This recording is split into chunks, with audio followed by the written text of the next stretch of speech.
Got it. Yeah. Wasn't my fault that I got it. My name is You're watching Everfree Radio. Yeah. Nice. Wait, what?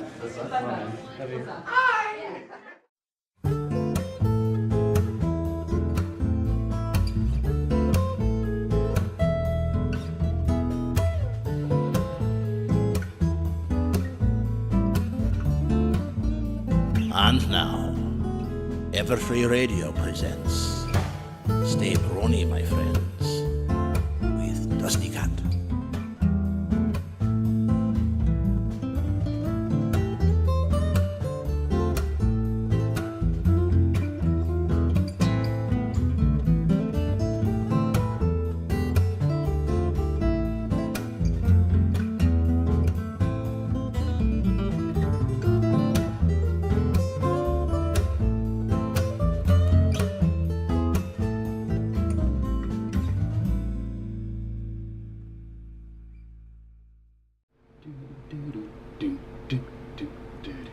Oh, hey! Hi, gang! How you doing? It's another gorgeous day here, San Jose, California, or San Pony, if you want to call it that. And we are here on another Monday night, 1 week away from Everfree Northwest. You like the glasses? Like them? Yeah. Carradine got me these. I don't know where he got them from, but they're awesome. So, how is everybody out there in the land today? Because I'm doing awesome. Because with me tonight, I have one Mr. Andrew Francis. Andrew! Well, hello. Well, hello there. How are you, Dusty? Spilling cider all over me. Yes, but I'm doing. My beer here. I'm doing awesome. Oh, what is in the freezer today? What are you imbibing in? You know what? It sounds really cheesy, but we have a whole bunch of Heineken sitting around, so I just came up to my bedroom. I brought like 6, and I think we're gonna have a good time. I got 2 with me, so I'm doing good. Good. It's gonna be great. So what we're gonna do right now is everybody who watched my show knows that I did an Epic Con video for BronyCon. So I did the same thing for Everfree. So we had a little trouble today trying to get that uploaded because of IVP 6 came up and Java went screwed up or whatever, but we fixed it. So we're going to play this little video right here using the awesome music of Acoustic Brony and Mando Pony. Woo! So we're going to be back in just about 6 minutes because you guys are going to dig this. So we'll be right back.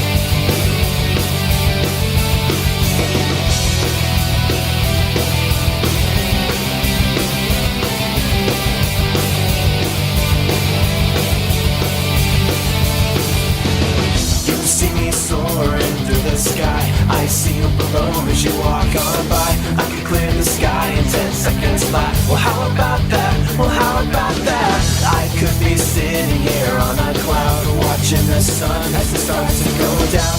The only thing missing is you by my side. Give me a smidge of confidence. Give me a speck of something that makes sense. Give me an idea of dependency. Give me a dash of loyalty.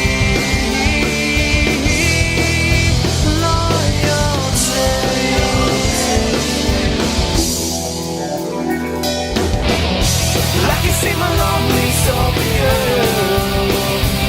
but the feeling in my heart can't follow through. You can give your broken heart to me, 'cause you know that I'll stay with you. And that's why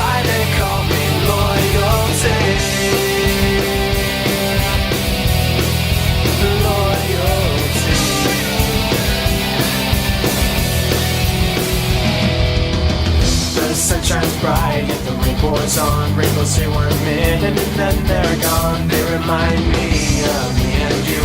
What did you do? What did I do? Determination in those eyes. Where has it gone? Has it said goodbye? A lot has happened, but I'll stay by your side. Give me a smidge of confidence. Give me a speck of something that makes sense. Give me an idea of dependency. Give me a dash of loyalty.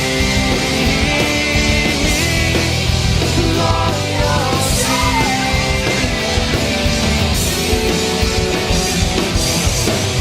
I can see my lonely soul for you, but the feeling in my heart can't follow through. You can give your broken heart to me, 'cause you know that I'll stay with you. That's why they call me loyalty. Time stands still when you're with me.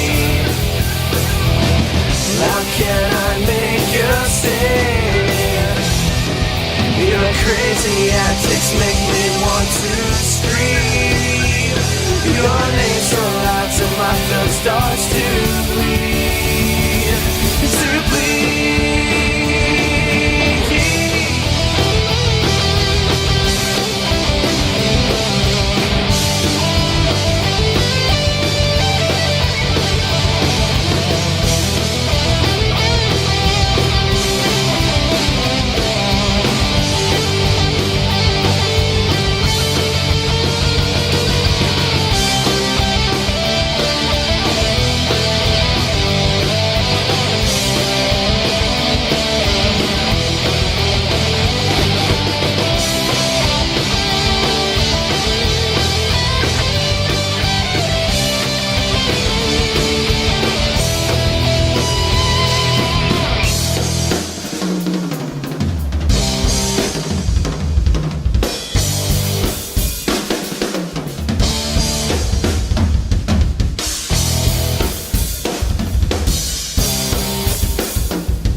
Save my lonely soul for you, but the feeling in my heart can't follow through.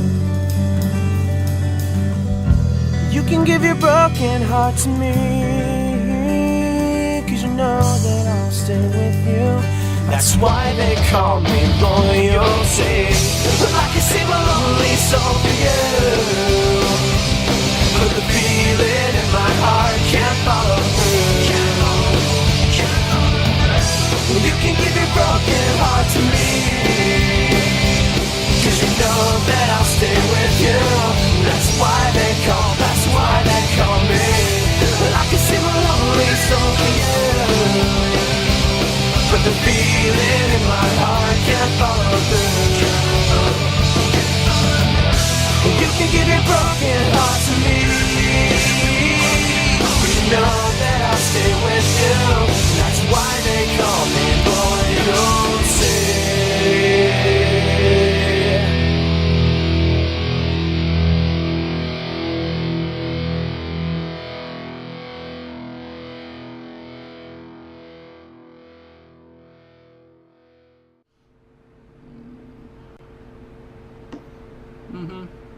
Yep. Oh, we're back. Oh, sorry. Let me see. I had to finish this up. There we go. So how'd you like that? Everybody like that? Enjoy that? What are they saying on the chat there, Screwball? They like that? They love it. Did they love that? Yes. Awesome. That took me like 5 hours last night.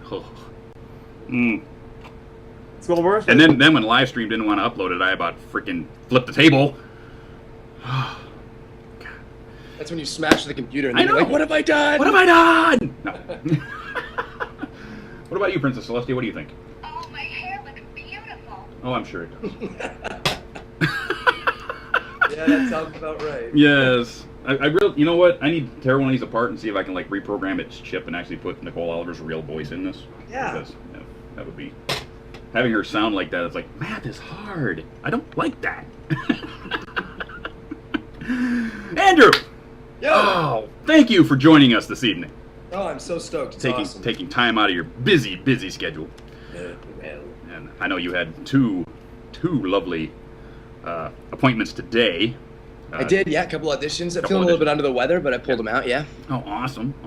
Yeah. We're gonna go down this list. See this list? It's a huge. This is only a partial list of what this man has done in his career. So we're gonna go way back. Let's bore them. Let's bore them. You started in like '89. Yeah, so some of the shows that I started in 89. 89. I sort of started when I was 6, so 91 is sort of when I came in. I think the reason that it says 89 is because the show started that year. In 89. But okay. Yeah. So there was Mike the Microphone will like this one. Yoridin Samurai Troopers. Samurai Troopers. And then in 90... That's right, we did a ton of those episodes. Yes. And then we did 92 Dragon Ball Z, which Jack's Blade's going to lose his mind. Dendi, is that how you say it? Dendi? Dende. Yeah. And the problem with that is we did a lot of those episodes up here, and then they decided at one point to move it down to Dallas, and they recast everyone. And apparently their website just crashed because so many people went on to complain, and then they brought it back years later when I was too old to even play Dende anymore. Oh yeah, because it says here you got back in it later in the decade. That's right. And then RoboCop Alpha Commando. I actually remember that show.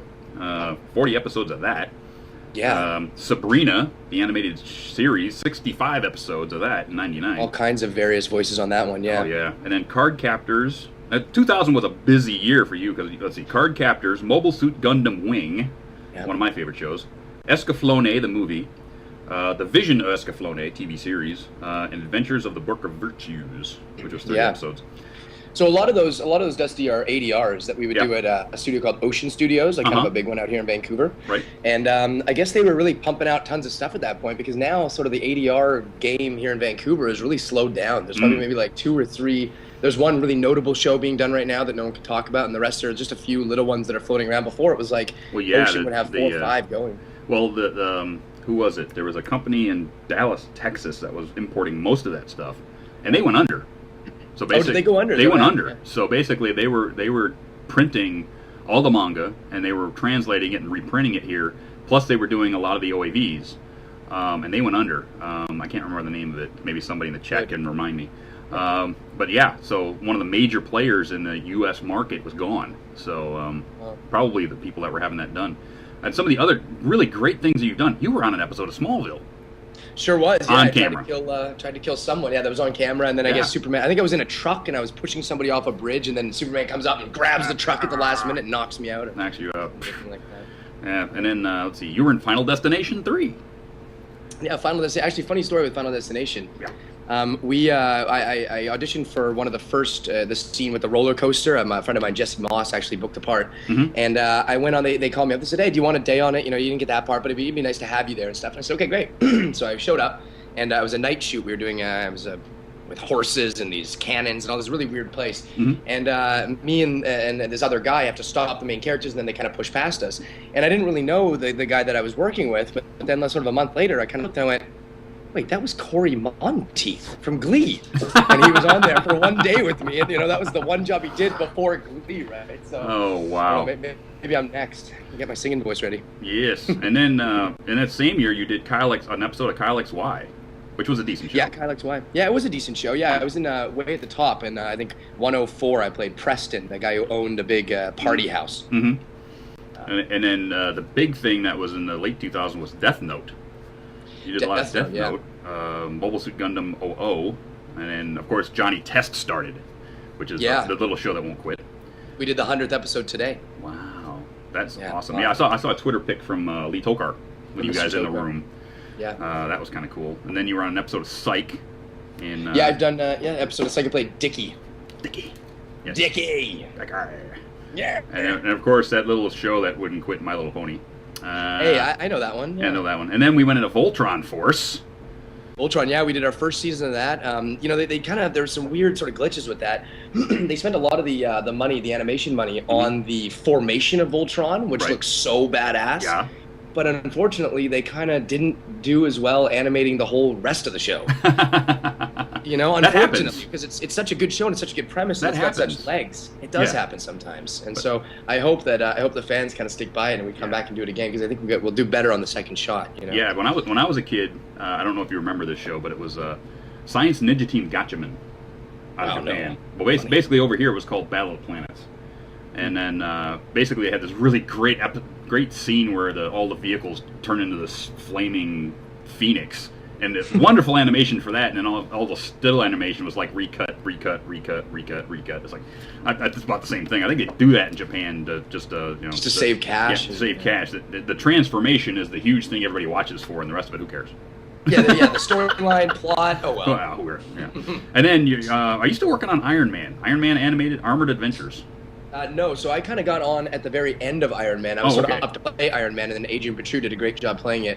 And I think it was the end of it was a 2-part episode. Myself and Ashley Ball. Yeah. We played Hawkeye and what was her character? Black Widow. Black Widow. Yeah. So we got on the last. It was actually cool because I didn't do all that very many episodes. Mm-hmm. You know, it's kind of like a little bit like My Little Pony. I came in. Yeah. It says you did like 5 episodes or something like that. That was it. Yeah. It wasn't a whole. Oh yeah, that's right. I guess we did a couple more after, but. That's right. No, I played an original character, but then Hawkeye was sort of the main one. But it was there the last day, so we got to do the interviews with the WB and all that kind of stuff. So it really felt fun. Yeah. Yeah, and then Lee Tokar was also on that show. Yeah. Lee. What did Lee play on there? I'd have to pull up the IMDb again, but it says he was in there for like 5 or 6 episodes. We were never together, but yeah. So that's like all of it so far. I mean, that's only not all of it. Everything that I thought would be interesting to our viewers. But you've done everything from voice work to on camera. Any like a lot of these things are like little side characters on camera. Have you done like a major like not like a lead, but like one of a major character in a TV show? I have had a few major characters. One that we did 3 years ago, which got some awards and stuff. I was nominated for a Gemini for Best Lead Actor in a Dramatic Performance. That was called Fakers, and that was a movie about these 2 guys, myself and a friend of mine, Grayston Holt. He played Tanner, I played Ben, and we start counterfeiting money at our school to pay off this drug dealer for this debt that I have. Right. And I play this pretty hilarious character, really out there, party guy, thinks he's the bomb. He like sells like underage girls booze and stuff like that. He thinks he's balling. Okay. And then he gets like a cigarette put down on his face, and then when he gets all the money, he goes and he blows it all on a party where he brings over homeless people and prostitutes. Oh my! And then they steal his like it's a really kind of out there thing. But I got nominated against Barry Pepper he played Bobby Kennedy. He ended up winning for Bobby Kennedy, and a couple other really, really cool people, Sir Ian McShane and Andrew Buchanan. Wow! And so that was a big one. What were some others? There's been one different things along the way. That was probably the biggest one. Another one was Tom, Dick, and Harriet, which is coming out on the Hallmark Channel either at the end of the year or for Valentine's Day next year. Oh, nice. And I played Dick Varnett. He's a con man who meets Tom, who's an ad man, and he gets fired because he's too old from his agency. And so he finds me, and he gets me to be his front man and go in and pretend that I know everything and just play the hot shot kind of. I seem to play that a lot. The hot shot who really doesn't know much. The hot shot that doesn't know much. Yes. Yeah. Don't get typecast. Don't get typecast. Well, Shining Armor wouldn't be typecast as that. I mean, he's. Oh no, most definitely. No. Most definitely not, except for maybe Brayburn. Brayburn's a bit of a know-it-all. A little bit, yeah. A little bit of a know-it-all. He knows everything about Appaloosa. Appaloosa. And then you played Lucky for. Is there no other characters that you actually played that you even know? That any of those side characters you played? I don't. I believe there was another side character in episode 1 that I played, but I can't really remember what it was. I mean, what's it? Jordan Oling. He's the one who sort of reminded me that I played Lucky, because a lot of times when we go into these records, the director Terry will then.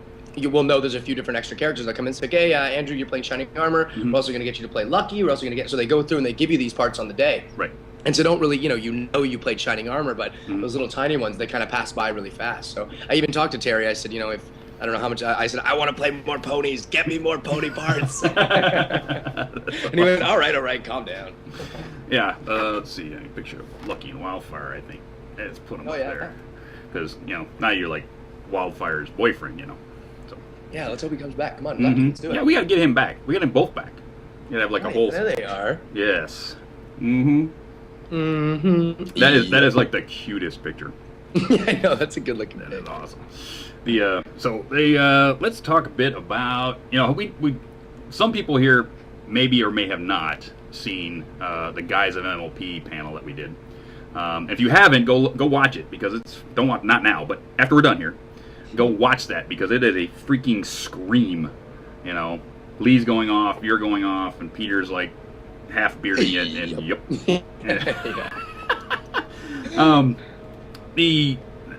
A little bit of more about when you get the guys in the room. The girls have always said it's a bit of a different dynamic when you get the guys in the room with them. Big time. Explain a little bit about how that feels, how that works.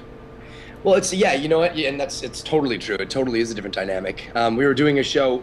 I sent sort of a top secret tweet. I don't know if you guys saw that, of us all standing around. Yes. And then I got a bunch of warnings. Watch out! Look out! There's Snoops! Look out!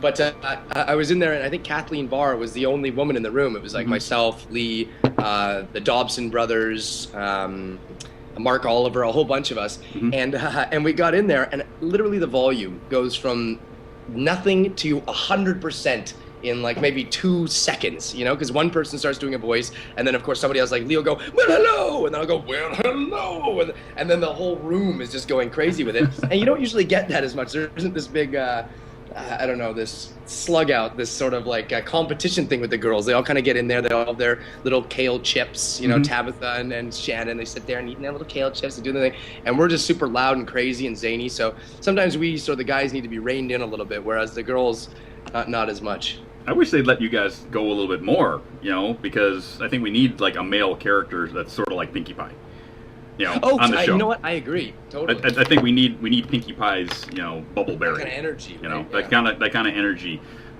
What would be really cool? If they wrote an episode where Pinkie Pie got a boyfriend, and he's exactly like her, and they almost destroy Ponyville. Yeah, and have to be reined in by the 5 other girls. That's a dangerous episode. Oh, that would be awesome. Get on it. Good. Get on it, people. Yes, that would be cool. One of the questions that we didn't ask at the panel, you yourself as an actor, what kind of character would you like to play in My Little Pony? What kind of character would you create? What kind of pony would he be? What would be his little thing? What would be his shtick? Would it be? Well, look, watching guys who are just these absolute pros who've been around longer than me, like Lee, like, Scotty McNeil, all these guys who have just put in the long haul. And I'll take Lee as the example. Lee gets to do a heck of a lot of awesome, zany, crazy voices. You know what I mean? And a lot of times, since I've grown up doing this, I played sort of the straight teen hero, or the, like Shining Armor, very straight, my own voice. I kind of laid back on my own voice quite a bit. If I could choose, and this is sort of even what I told Terry, I said, I want to come in and I want to do, for whatever show, I said, I want to come in and start doing these cartoony voices. Right. And just recently, I've sort of now been brought into that world, because here in Vancouver, the voice pool, the talent pool, is very small. There's about maybe 6 or 7 guys, who they pluck from to do these voices. Yeah. And I think that I would love to have some more zany, crazy character voices, just to sort of, to offshoot my sort of Shining Armor type voices. Yeah, sort of like a Pete Puma or something like that. Well, even when Lee was, when he got Snips. Snips. Yeah, when he did Snips, I want to go into some sort of different voice when I'm doing my voice, opposed to, hey, Twiley, just be a little bit deeper. Yeah. Hey, Twiley. Yeah, I love that bit you did on the voice actor panel where you and the girls, and like you're doing the whole bowling alley thing, and she says, and Shining Armor says, "Hey, Twiley." It's like you said this 3 times just so you wouldn't get in trouble with the hub. That's exactly it. I'm just trying to keep it safe. You can never be too careful. Oh, that's awesome. Oh, dude. So how is now Johnny Test? Is that wrapped up, or you guys got more recording to do? No, so we have more recording. I think we're just close to halfway through this. What are we in, 5th or 6th season here? 5th, I think. So my character's not in every episode. He's in quite a few. But it's really good. The guy who runs the show, his name's Scott Fellows. He's a genius. And he's on the phone every record, kind of going through and making sure that he gets exactly what he wants. And credit to him, that's the reason the show's been doing so well, is because his zany sense of humor is all over that show. Uh-huh. But lately, they've sort of been writing a lot more stuff for Gil, sort of expanding his character, because he's kind of this character that can go any way all the time. Okay. So, like, if he's there at his house, they need strawberries, he probably has a strawberry farm at his basement. You know what I mean? Or if they need, like, anything, it's just he's such a zany character that he can have these really funny qualities, which makes him very writable. Uh-huh. So that's kind of a fun thing, and we've also kind of we have a catch line for Gil now. He says "cha" no matter what is happening in his life. So if he's getting thrown around by a monster being held by his feet, he's going "cha, cha, cha." Or if he's enjoying a nice milkshake, he goes "cha." You know what I mean? So I think that after doing so many seasons, it's fun to find these things in the characters and have them sort of expand. Oh, that's kind of cool. Yeah, so we're halfway through the season. We're almost, we're doing it. That's awesome. And then you're also working on. Are you part of Lee's Pac-Man group? I am not a Pac-Many. No, I'm not. I wish. I watch his tweets and I get jealous, but no. They got a great for that show too. Yeah. So you're working on test and you're doing some on screen. So is there any, and you got the Hallmark thing coming up at the end of the year. So is there any other little project that you want to talk about? Well, one thing that we have, well, first of all, there's a few other projects that I'm working on that I really want to tell you about because they're such sweet, awesome shows, and it's like I play like 4 or 5 characters in them, which is awesome. This sort of cartoony thing I was talking about, I've now got to do this on this show, which I'm really stoked on. Mm-hmm. But those will be out end of the year next year, and we'll talk about them then. Okay. But Lee, I did a thing called, and I sort of mentioned this on the panel at in Seattle there. There's a show called Nut Jobs that I started. Yes, Nut Jobs. Tell us about that. Yeah. And so we did a 30-second sizzler. We actually went in and we recorded the 22-minute pilot with Tabitha and Lee playing a plethora of characters on either side, and me voice directing, which actually was a real big blast. Cool. And so they did a knock-up job. We took the thing, and then we realized, holy crap, it costs a lot to animate 22 minutes. Yes, it does. with no money. Holy jeez. And so we quickly sort of took all the funniest parts and we created a theme song, Nut Jobs, Nut Jobs, kind of like that. And we did that, we cut it down, and then we sent it, my business partner here in my building, he owns a company called Exile VFX. And so he was able to sort of get an animator that he promised to do a visa with her because she was from Korea, do a visa, and she'd work on this for free, and then she'd have her thing and she could work here and stay here. And so she came up with just an absolutely gorgeous 22-minute little sizzler. Cool. And right now we have it in LA, going around to the different, I think we went to Sony Crackle, we went to sort of these types of, I think that's sort of the best medium for it.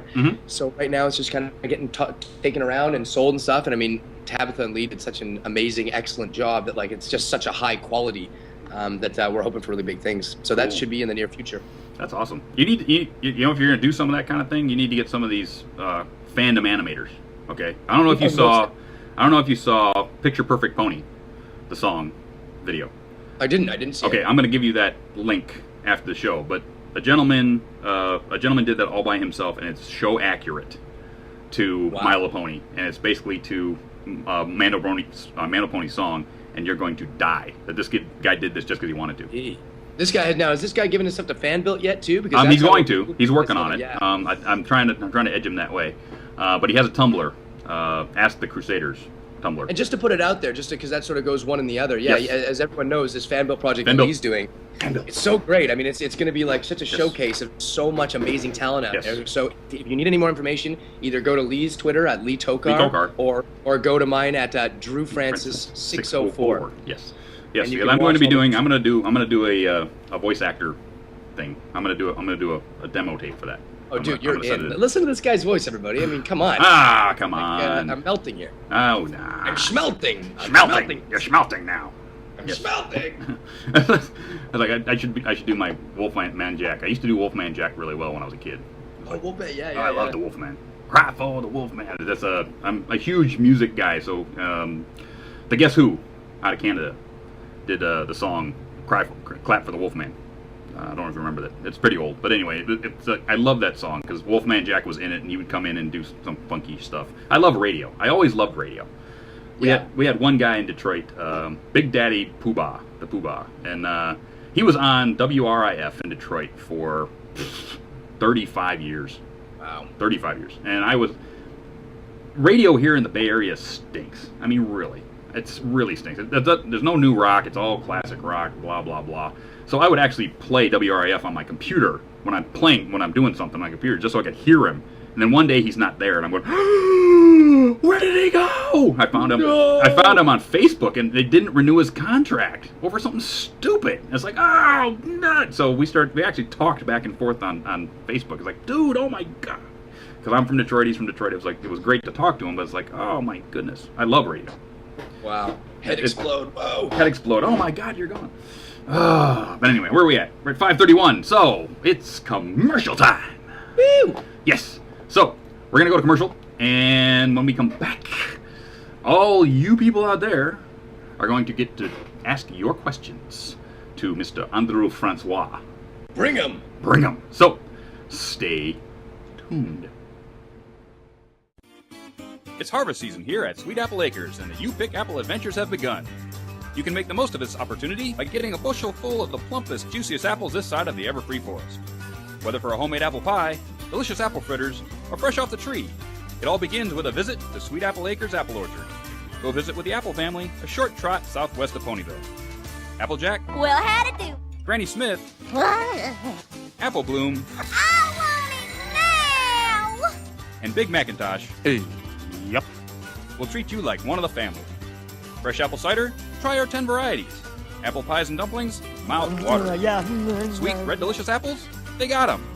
Tart Granny Smith apples? You'll find them there too. No ladders needed. Just rear up and buck you some of the sweet apple goodness that graces the plates of our princesses Celestia and Luna.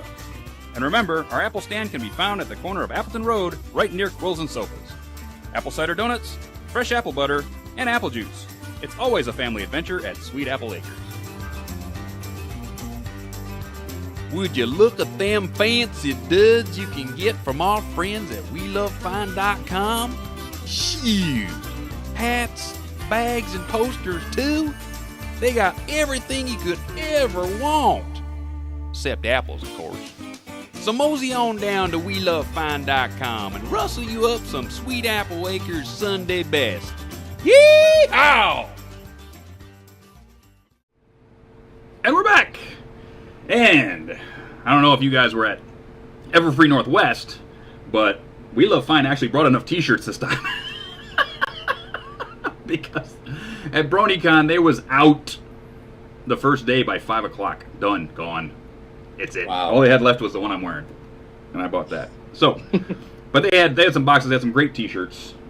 Great t-shirts going on. And you can actually buy now you can buy Everfree Radio t-shirts.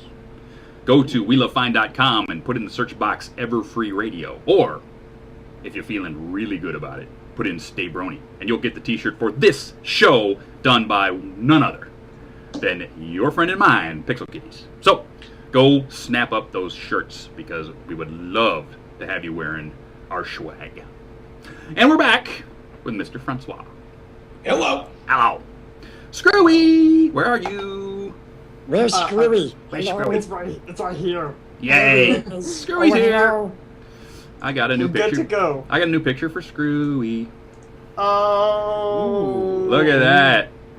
Oh, so cute. Looking good. Looking good there, Screwy. Always gives me chills every time you bring in a new picture. I don't know why. That's because I love you. You know it. Aww. Yes. Thank you. I love you too. So how? Yeah. Oh, yes. The pictures we took at Everfree Northwest were awesome. They were. You're all prancing around in your Captain Canada cloak. and that beautiful hat you made. Get up, yeah. And the beautiful hat you made. I got so many people honking their horns and be like, "Go Canada! Go Canada! Canada! Tetsuo! Canada!" It gets a little weird when people are like, USA! And I'm like, come on, guys, really? So how are we doing on questions, Screwy? Oh my lord, there's Oh my lord. a lot of questions. I mean, oh my Celestia. There we go. I love to make new friends. What I want to point out first, actually, this one's from Firemain. For those, yeah, a lot of people know who Firemain I'm going to is. show this off right now before we go any further. This is what Mr. Firemain made for me. Look at that.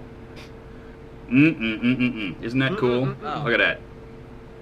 It's you. It is me. Good looking. And it's awesome. I'm good looking. Look at that. That is nice. That is awesome. That is really awesome. Right there. Thank you. Again. And what he messaged to me was, to Dusty and Screwball, thank you so much for allowing me to ask a request for Kiki Pony artwork to carve for Kiki. Yes. For Andrew and Screwball, yours is coming up soon. I'll do both for Andrew, Brayburn, and Shining Armor. Yeah. So Andrew, get ready for some get ready for carvings. swag, dude. Wow. Yes. I've been watching. I watched him drop a couple off at the con, and then on Twitter, I've been watching him make them and watching the progression. Man, holy, that's some talent. Yes, absolutely. It's very talented. And I actually got the Kiki carve in the video, so I will put the video up on YouTube after the show. So if you want to see the Kiki carve, it's in the video I played earlier tonight. Hey, thanks, Fireman. That's freaking awesome. Yes, thank you. Yes. So we get on to the questions. On to the questions. Well, I opened some more. I got some since last night, so it's been already hectic. So, where should I start? Okay, this one's from Mac Attack. Question for you, Andrew. What got you started in the acting/VA business? In the acting side of the VA business? In the acting and VA business. What got you started? In the acting and VA era, gotcha. Actually, I started when I was a really kind of crazy, zany little blonde kid running around, bumping around, and I just had a ton of energy. So my mom, she brought me to some commercial auditions, and I started, I did a whole whack load of commercial auditions before I was 10. And my brother, he got brought into a couple auditions, absolutely hated it, so he never went again. Now he's a registered massage therapist. The ladies love it. So I started when I was young, at 6 years old. Then at 9, I got braces. And so I kind of made the decision, and everyone made the decision, that I couldn't do these cereal commercials anymore because they didn't want a kid smiling after he eats a cereal with just a whole bunch of Lucky Charms stuck in his face. Oh, well, hello. And so I got these braces. So I went in and did Sammy the Squirrel, which was a claymation show at Ocean Studios. We did that, and then when I was about 16 or 17, I was doing Monster Rancher. And I really blew my voice. I was playing Genki, and a lot of the scenes would be him on the rollerblades, just jumping in the air and yelling, "Gah!" Like for as long. It's kind of like the Dragon Ball Z screen. Oh yeah. Like just And so I got these things on my vocal cords called nodes, and they're these little calluses. Mm-hmm. And so it gave me, after they decided, do you want to do surgery or do you not want to do surgery? I said, let's not do the surgery. They said, okay, well, don't talk for a month, and we'll see how it feels. So after about a month, they realized that I got these things, these little calluses, so it kind of made my cords really strong. Oh, good. And it gave me this sort of high voice, so I can, hey, what's going on? I can play a 16-year-old kid, I can stay down here, or, man, you gotta see this. I can play this huge, crazy guy. I mean, people would think I look like Dusty. You know? Yeah, I would. Yeah. So that was sort of what sort of brought me into the voice world, and now, you know what I mean, I'm still learning every day. You go into a session with these guys like Lee Tokar and with the Dobson brothers and Scotty McNeil and all the people that have made this town great. And the great part about it is that you can learn and you just get to develop and be imaginative every day. So that's probably my favorite part. Cool.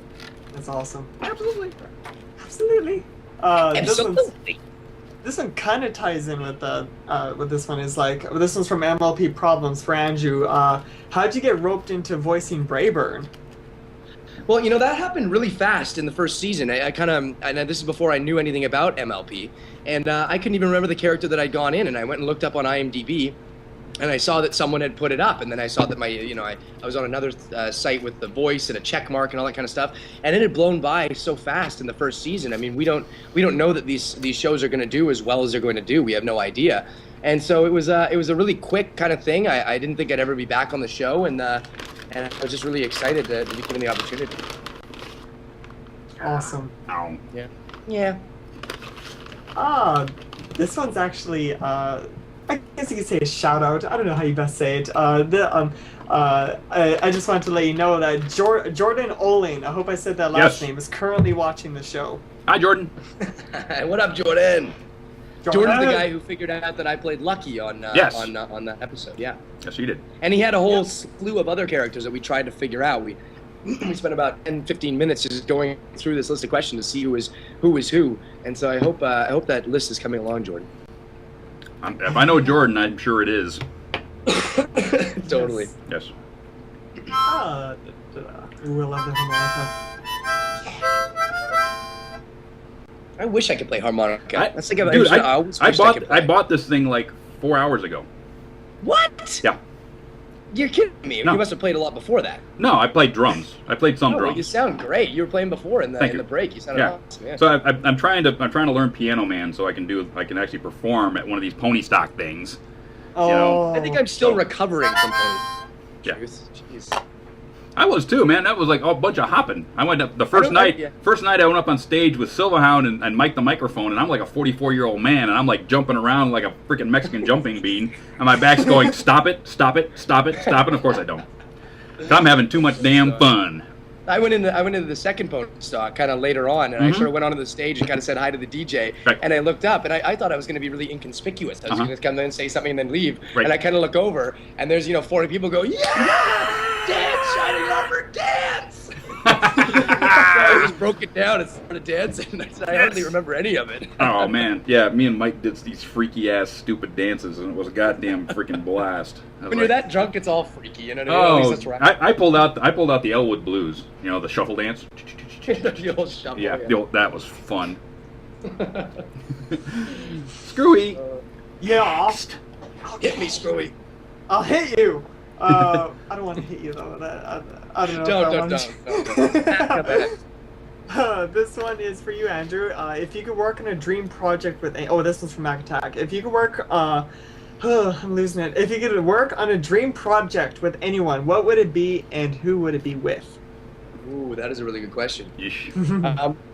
I think that actually a dream project of mine would be doing this nut jobs thing. Oh yeah. Just because I love doing voicing, and I know that if the show went, I would do quite a few voices on it as well. But I really like the idea of letting. Growing up, I always idolized these voice actors that are just so good, and I kind of feel like, and I've been toiling with this for a long time, that I like the idea of voice directing because I know that I have a feeling that I can get what I want out of these voice actors really well, like I even listen to the voice directors when we're on, and I almost want to pipe in and say, just say this and you're gonna get what you want, and so like that collaboration between a voice director and really good voice actors is just something that I really, really enjoy. So like a dream project would be, if this Nutjobs things went, just spending time with Lee and with Tabitha and with all the other big wigs here in Vancouver and just coming out with hilarious stuff and having our own content. I think that's always the dream. A lot of times, voice actors and actors, we spend our lives auditioning for roles, and even if you really, really want the role and you do really, really well at it, they're just going to pick somebody else. They don't know, right? Right. So I think that having a dream project would be having some of our own control and having a little bit of creative strength behind it. Mm-hmm. Yeah, that would be awesome, actually. Wouldn't it be great? And then you could be on. I'd love to be on. If you know what? I will come on as a guest voice, as a walk-on, to any episode you want. You kidding me? Yeah. I will jump on my motorcycle and ride to Vancouver for a 5-minute walk-on roll to one of your shows. Well, you know what? You just might be invited, Dusty. That would be awesome. You know what? I have to get my freaking passport in order. Actually, you're saying right now, if the show goes, that's done. If the show goes, if the show goes, I will be there. You have a part, my friend. Thank you. I'm sort of showing off the swag that I picked up at the con while we're talking because I don't want to waste time. Yeah. Nice. These are all by Midi Swag. Mandy, friend of mine. Good looking. Yes. Ooh, that's a cool one. Yes, it's a Korra. Yay. Next. This one's Pyrox52. Dusty? Yes. What is your real name? Dusty. Oh, there you go. That was an easy one. My real last name, people, is Rhodes. Oh, I knew that because I have you on the Skype and I saw it. Yes, so figure that one out. My Daniel. Daniel is traveling tonight on a plane. I can see the red tail lights heading for Spain. Oh, and I can see Daniel asking a question. Lord, I see Daniel. Do it. Now. Do it now. This is from Wub and Tolerate. Wub. Here comes the question, Andrew. How did you find the band and what reaction to it? Oh no, you're breaking up. Did you hear that, Dusty? I didn't hear that. Do it again. Damn it. This one's Wub and to Andrew. The Brony fan. What was your reaction to it? When you found the Brony fandom, what was your reaction? What was my reaction? Well, it was a slow burn. There was no real reaction at first. I'd heard that there was a huge fandom for the show, and I really didn't know what to expect. I was talking to Kathy on the flight over, and she says, you know, get ready because there's gonna be like a whole lot of love thrown at you, Yes. and you're not gonna know what to do with it. Your face is gonna hurt because you're gonna be smiling so much. That was her warning. I remember. No joke. I remember this because we met Thursday night in the bar. Yeah. Right, and it's you and Lee and Peter, and Lee and Peter are already 5 sheets to the wind, and you come on, and you had just arrived, and you come in, and it's like, wow, all these people, and we hug and we take pictures and all this kind of stuff, and the next day, I see you in the Holiday Inn, and you're like going by me about 300 miles an hour. I said, Andrew, hey, how you doing? He goes, I'm getting presents. And it was the most hilarious thing. The look on your face was like, I love it. I love it. I did. I was so appreciative, and then so she gave me this warning. She said, "Just wait for this love to be thrown at you," and then it happened, and it was a slow burn. Like, I mean, no one really knew who I was, so I was kind of, you know, that blonde guy kind of walking around with the shining armor scarf until we did some of the panels, and then that's when it sort of all started coming together. I mean, and I love that. I mean, I dig that. I dig just talking to everyone, loving everyone. Like, I'm a big fan of that, and so to see people sort of letting go of anything that their lives ever, whatever, and just finding this spot where we can all just kind of hang out and chill and be friends and stuff. Oh yeah. I really liked it. So, you know, and actually this is probably a good time to make a little announcement. I enjoyed it so much that we got a call from our friends at the higher powers that be. I'm not even sure who, but I can announce now, and it's not official yet, but it is official, is that I'll be seeing all of you people at Canterlock Gardens in Ohio. Yes! From the 28th to 30th. And then onwards. I plan on coming to as many as I can and coming and meeting and hanging out with all of you. So I'm really, really excited for the next year, 2 years, 3 years, forever. So we could probably expect you at Equestria LA, maybe? Most definitely. Awesome. I hope so. I mean, of course, you know, every time is a different thing, but I want to be there. And you know, I think that the response has been good. Everyone says that they had a good time, so I'm stoked. I can't wait to come back. Awesome. Oh, it's awesome. Yes. I'm stoked. That's great, dude. I hope I can make it. Oh my God. I hope so too. Come. I'm trying. I have a real job. Ugh. Yeah, I know. Well, let's work. Yeah, come on. Well, there's no voice acting here in San Jose, you know. San Jose. San Jose. Yes. Next. Well, yeah, next. Just opening it up. Okay, there we go. This one's from Bricky149. Question for Dusty. I'll put it for all of us. Question for all of us is, how was Everfree Northwest in your opinions? Other than first year con stuff, which all first year cons go through, which is, you know, they had a little trouble with registration. It didn't help that the guy running registration had a nervous breakdown and went to the hospital. It ran fairly well. Yes, it had its problems. Every con is going to have its problems. You have to sit back and go, okay, it's a first year con, they're going to have problems. You need to roll with the punches. You know, it's not going to be perfect. The only reason that San Diego Comic-Con runs as smoothly as it does is they've been doing it for 30 freaking years. Okay? That's the only way they can run a con that big, that well. In the early days of Comic-Con, I went in '94, it was hell, you know, trying to get to the floor. So, yeah, give them time. Things went as good as I can ever hope for. Yes, there were some things that happened. Yes, they're going to happen at certain conventions. They're going to overcome them and become better for it. They're going to learn their lessons and move on. That's me. What do you think, Screwball? Okay, oh boy, I've never had so much fun. I'm not kidding. Being able to meet Andrew, being able to meet Dusty, being able to meet all sorts of amazing people. Lee, especially, Michelle, Peter, all the VAs, and meeting Firemain, and the list goes on and on and on and on. There's so many people. But having lunch with Sipsy and Raven. Oh yeah, that was fun. But by far my top moment was that $105 group hug that I Yes. did with Michelle, Yes. Peter, and Lee. That was the most amazing. That man right there paid good money, $105 for the Children's Hospital just to get a hug. It was actually 110, but the 110. thing is that they didn't have a 5 on them to There you go. exchange. So I'm like, take the 110. Take the 110. That's all. Take it. That's all I got left in Take my it. wallet. Take it all. Take it all. Take it all. It He was oh, throwing his goodness. money at the screen and getting hugs for it. There you go. I was actually throwing money at Lee. I'm like, I thought I was supposed to give it to him. And he's like, no, not to me. not And to so he him. hugged me. Yes. Me personally, I mean, it was my first con, Mhm. and I think that like now you kind of have to go to a con to get the feeling of it. Like I was, you know, when if you do anything for the first time, you're kind of really wide-eyed, and Right. you don't really know what's going to happen until it's already happened. So you're kind of looking back and seeing, oh, okay, that's what that was, and now I sort of know what that is. So for me, it was a learning experience. I mean, it was just, first of all, I learned that I want to do a lot more of these. Oh, they're fun. That was the first thing I learned. They were awesome. I've done And, 20 years of these, dude. 20 years. Good grief. Yeah. Yep. I'm brand spanking. Brand I just spanking. popped my chair.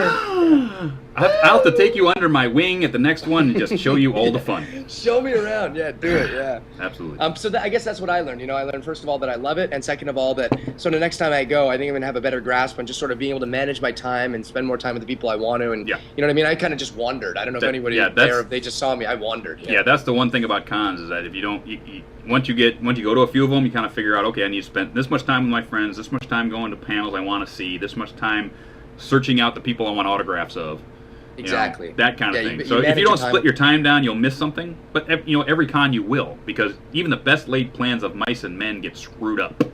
Yes. So Sad. you go to a con going, hey, I'm there to meet and mingle with my friends. Anything else on top of that is gravy. Yeah. That's it. Yeah. Right? And if you take that attitude to every convention you go to, whether it's science fiction or My Little Pony or San Diego Comic-Con or sci-fi, anything, right? If you go there just to meet your friends and have a great time, everything else is gravy. It all falls into place. It all falls into place. That happened the entire weekend with me. I mean, I had dinner with Peter on Thursday night, awesome. And then on Saturday, we did the panel, which was awesome. And then Sunday, I go out to lunch with Sipsy and Raven and their gang, which was awesome. Then I come back and I find out Peter's been looking for me all day. I have no idea why. And I don't see you guys until you're about to head for the plane. So he hasn't told me what he wanted that day. So I'm like, I've been freaking out all week. What did Peter want? Oh no! I got no clue. You know, and it was just every little thing happened. You know, I saw Mando Pony when I needed to see him. I saw Mike the Microphone when I needed to see him. I saw all these people when I needed to see them, and nothing else. It was just it was just one of those things where I had no expectations to be anywhere at any time, and it all fell into place. That's the way to do it. No expectations. That's the way to do just it. Go there, like you said. Go see your friends, and then all that stuff kind of just works itself out. Works itself out, and then you have a great time. I can't wait to the next one. Yes. I don't know when I'm gonna be able to make it to another one. Like I know I will eventually. I just don't know which one it's gonna be, and I just wanna go expect to another see you one guys so soon. I expect to see all of you guys there. Like, you know, it was my first con. I just expect you guys are the faces that I'll see when I arrive at the next one. So don't let me down. I'm trying. I know you are. I'm trying. I should really try, honestly. I should actually go to one that's pretty soon because I miss Seattle so much already. I contemplated. I was at work. What was it? Wednesday, and it's slow. There's nothing going on, and my brain just went, I wonder how far it is to Vancouver. Just jump on the bike. I got a brand new set of tires on the bike, and I've got a long tour bike, and I'm going, 3 tanks of gas. Yeah. 16 hours. If I stop in Portland, things like that. Screwy next. This one's from Nathan Barlow from Twitter. Question is for you, Andrew. Out of all the characters that you voiced over in MLP and other shows, which one is your favorite? My favorite. Favorite. Well, I'd have to say that one of the ones that let me kind of let loose and go crazy and just let a side of my character that I never get to show out would have been playing Delandau in, I'm not sure how it's pronounced, whether it's Visions of Escaflowne or Visions of Escaflowne. I don't want to get it wrong. Escaflowne. It's Escaflowne, yeah. So Delandau was this character who, we did the show, and I actually received a lot of flack. I was cast by a voice director named Carl Willems, who does a lot of the stuff he did the Dragon Ball Z back in the day, just all the kind of animes at Ocean he handles. He's the guy. And he called me up and said, hey, I have this character, Delandau. He's really out there, and I want you to come in, and I'm going to cast you. They let me cast the show, and I'm going to cast you as a part. I said, wow, that's freaking awesome. Cool. So we went in there, and we did the show, and the show went well. And I got a little bit of flack because they thought that my voice, it wasn't for performance, but it was because they thought that my voice print was just a little bit young. And so, and there was, it was voiced by a woman in Japan, so the voice match wasn't actually that far off. And Delandau was kind of this whiny-ish sort of guy, so it sort of went well with it. But then when we did the movie, he has these like absolutely spectacular scenes where he's walking away from this this huge ship that's on fire, and he's just laughing maniacally and yelling, "Burn! Burn!" And like these people are being torched behind him, right? Burn! And so that was kind of like, and I'm literally like, I'm a 14, 15-year-old kid. And I'm there, laughing maniacally and just watching as these humans burn in front of me. And so that was...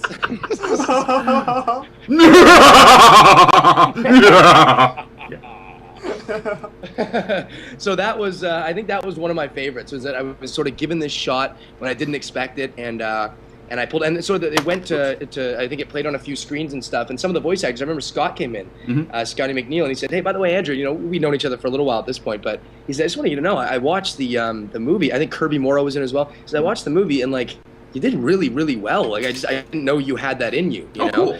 And so I think those are the most fun parts to play, is the things where you don't even yourself know that you have it in you. But then when you get in front of that mic and you have to do it, it's fight or flight, and you fly. It's a really good feeling. I love it. I love it when I grab a song that I don't think I can do, and I actually do it well.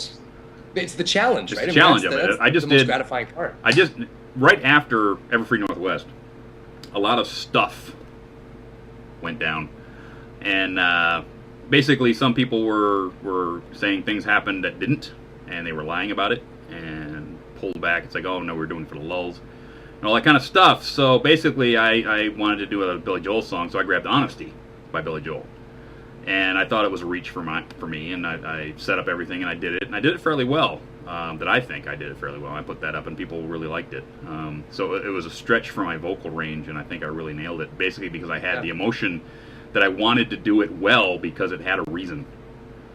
And, so it was one of those. It's that challenge. It's when you get pushed like that, you don't think you can do it. It feels really good. Yeah, absolutely love that song. Thanks. I gotta ask myself, actually, Andrew, is what's Scott McNeil like? My friend is an enormous fan of his, and I never actually knew you knew him. But I barely anyone knows who he is. Like, I'm like, oh, I love Scott McNeil. What? I'm like, who is that? What? I'm like, guys, he's Flam. He's Chief Thunderhooves. Yes. He was a bunch of... Now, wait, was he Flam? I thought that I was talking to Sam Vincent the other day. I was told he was, but... Was he Flam or Flam? Rumor? Was he Flam or Flam? I know. I don't know. I thought that Sam was both. Well, maybe he wasn't, because when I talked to Sam last, he said I was talking about the convention, saying I had such a great time, and Sam Vincent, who's a voice actor here in town, said he's like, oh yeah, I did. I was Flim and Flam, and I don't know, maybe he was one or the other, but he made it sound like he was both, but maybe Scotty was one of them. We talked about this on this show when I had Lee Tokar on, when Lee did the actual singing of that song as the demo, right? Oh, wow. And Lee thought he was going to get the song. He was going to get the parts. And he didn't, actually. He got somebody else got to sing it. So, a very good friend of mine, fan of this show, brought a copy of it on his iPhone to let me listen to. I couldn't have it, but I got to hear Lee Tokar's version of that song. Man, and lucky. It was awesome. I bet that was... Oh, I wish I could play it for you guys, but I can't. Basically, it was awesome. Top secret inside Mojo Juju. Yes. So I can't say who let me listen to it, but it was awesome. Yes. To answer your question, Screwball, Scott McNeil is, I don't know if any of the watchers of the show have seen him at cons or anything like that, but he goes to quite a few cons around because he's done a ton of anime back in the day. I mean, he was on Transformers, he was on Beast Wars, he was on, Dragon Ball, he's been on all that stuff. So he goes to a lot of different cons and says hello to the fans and stuff. And he was, him, for instance, I'd seen him in these, and he's so good at it. You know, he's been to so many, maybe around the same amount as you, Dusty. But he's been to them so many. He's so good. He's just this outgoing. He just loves his fans. The fans love him back, and it's so good to see. And you know what? Scotty's exactly the same when he comes to the room for a voice record. He's just like a gracious, giving, nice guy. I mean, he's one of the pros, right? So it's like, it's funny. I was thinking about this the other day. I've always been younger than a lot of the voice actors, right? So it's very easy for me to look up to them and say, okay, that's what they're doing and stuff. But I was watching hockey before, and when these guys get to like, 45, 50 years old, you kind of look at them and you see them, let's say they're hockey players, they're playing hockey, they're playing this game for, that so many people are watching, that is such a big deal, but it almost feels a little odd now that, they're pushing 50 almost, and they're playing this game for money. And so it's really kind of a fun thing to watch these, I'm going to say older guys compared to me, from their 40s to their 50s and upwards, who are, have to play these insanely comical, funny voices, and they're doing the weirdest stuff with their bodies and stuff.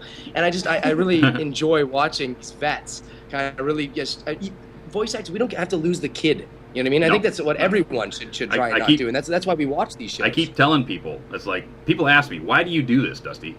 Why do you watch this show? Why do you do this show? Why do you do this? You're this big, burly, muscular guy. Why do you even do this? It's like, because I'm a kid. Because I've never really grown up, and you don't have to. You can be an adult without losing your child, without losing the inner child, the thing that gives you the twinkle in your eye, the thing that made you get up on Saturday morning to watch your favorite show, that made you eat cereal in your pajamas while you're watching Thundar the Barbarian on Saturday morning. Okay, you don't have to lose that just because you grew up. And that's what everybody thinks. You don't. Okay.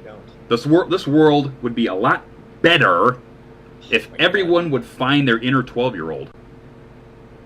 Okay? And watched cartoons. You never said a truer statement, man. And watched cartoons and enjoyed Disney.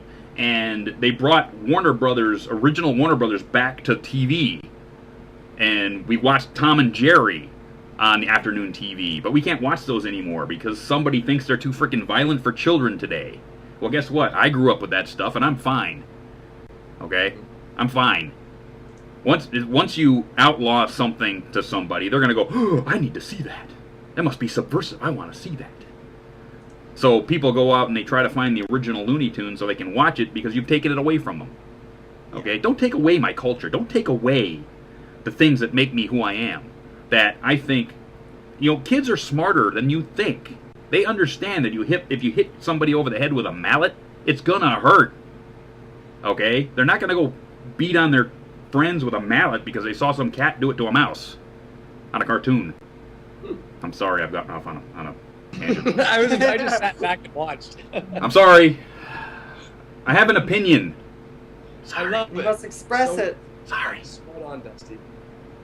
So I want to push that too. I want to reiterate that. I want to, don't lose your kid. Don't lose. And that's what we have this, this opportunity as voice actors to really go in there and get paid to act like children and kids and just bring that fun play side of you out. I have so much fun. I have so much fun doing these videos for you people. I have so much fun singing these songs and collaborating with people and coming up with something funny that you're going to enjoy. It's just fun. So much fun. Yeah, it's so much fun. I would rather be doing something fun with my life than, standing behind a counter at Burger King going, would you like fries with that? Wasting it. Yeah, I know. Yeah. We are not going to have any Discord here. No Discord here. Onward! Next! Onward! He did it! He did. Yes. Backstory on that is Lee always started would that. say, next! Go next! Yes. And really? Yes, Lee started that, and then Peter did it. And then I didn't even know that. Our last guest did it, and it was like all of a sudden, it's like, next! God, I smelt it. I could feel it in the air. I had to say it. Yes! This one's from Full Papers. He says, actually... Full Papers, what up? Full Papers! This one is... excellent person. This one, he says, actually, I'm genuinely curious to know if you've done any stage work, and if so, what? Ooh, That's a good question. good question. I did a play back when I was like maybe 15 or 16 called The Browning Version. It was about, I can't even remember all that much, but it was the only real play that I did except for high school stuff. The problem with theater is that it's very time consuming. Yes. You have to spend a lot of your days rehearsing. You have to spend a lot of your days getting, just rehearsing and being in the thing and doing it. And, you don't get paid a whole heck of a lot, which isn't a big deal because it's a heck of a lot of fun to do theater. But the problem is when you do cartoons and stuff, you got to have your days available for that.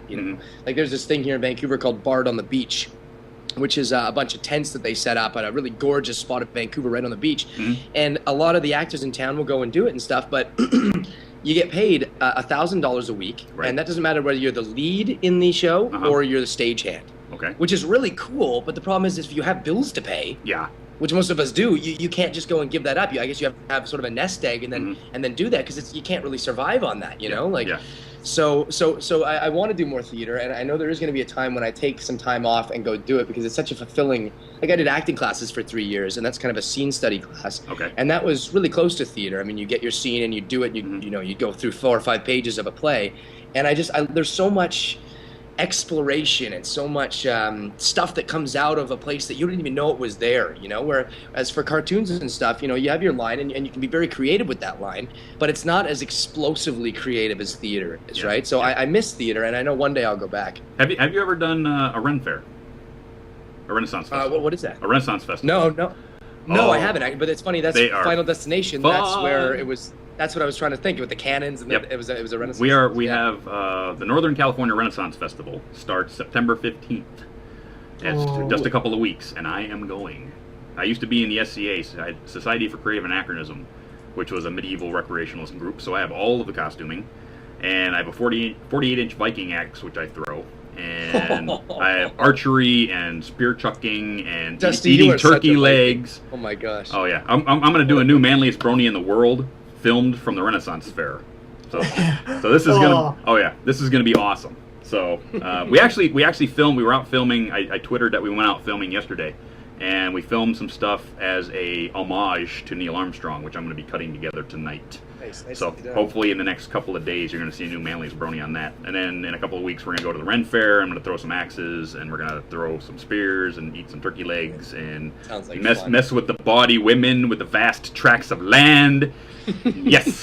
So we're gonna have some fun. You cracked me. That's gonna be great. Next, Screwy. This one's from Screw Loose on Twitter. Question is, Mr. Francis, I'm doing a fan-made movie project, and he's going to be playing as the VA for Shining Armor. Shining Armor, and yes, he is. He asks, how should I best approach Shining Armor's voice? That's a good question. Again, lots of good questions. That one I would say, and I sort of touched on this on the Guys of MLP panel. Excuse me. I think you need to bring a genuine quality to him. So he's a very sort of grounded, stable voice.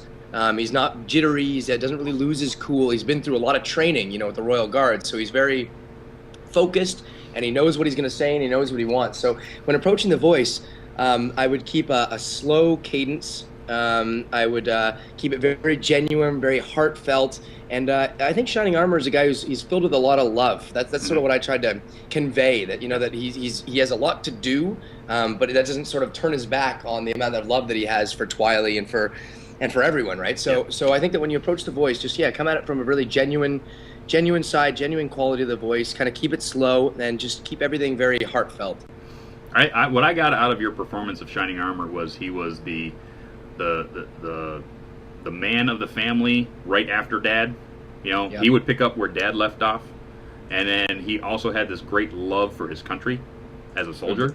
He had this, and basically there was more love than he could give out.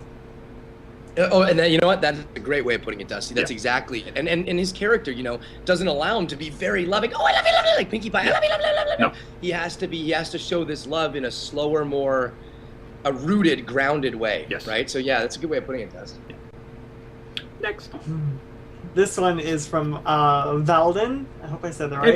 Hey, to you, Andrew. Are you wearing the Shining Armor scarf?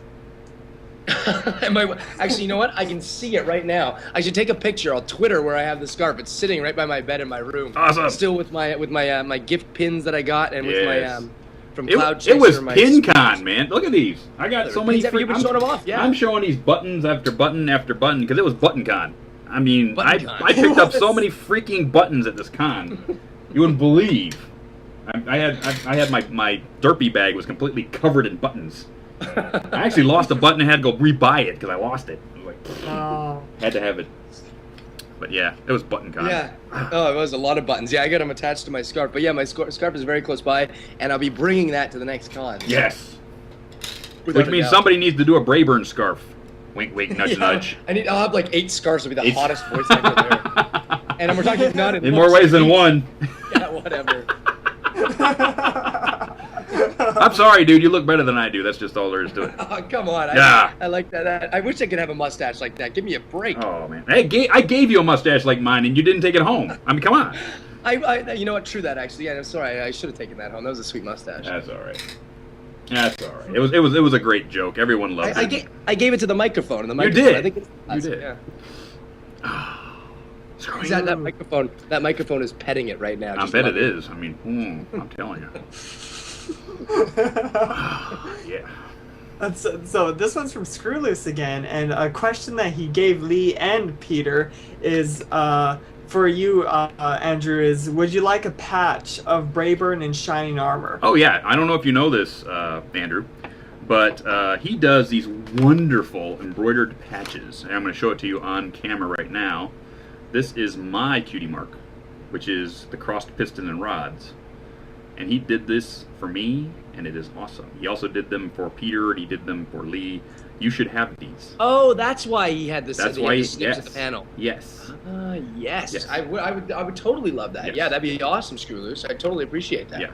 I want to be able to be like Lee, where you can get a question about it and literally pull out his cutie mark right in front of everybody. Yes. Yeah, so do it. Let's do it. That's awesome. This is great because he's also actually doing some patches that are being drawn by Sketchy Wolf 13, excuse me, who was on this show a couple weeks ago, and they're doing a Hell's Angels mock patch called Luna's Angels, and the rocker's going to be the different cities in Equestria, like Ponyville or Canterlot or anything like that.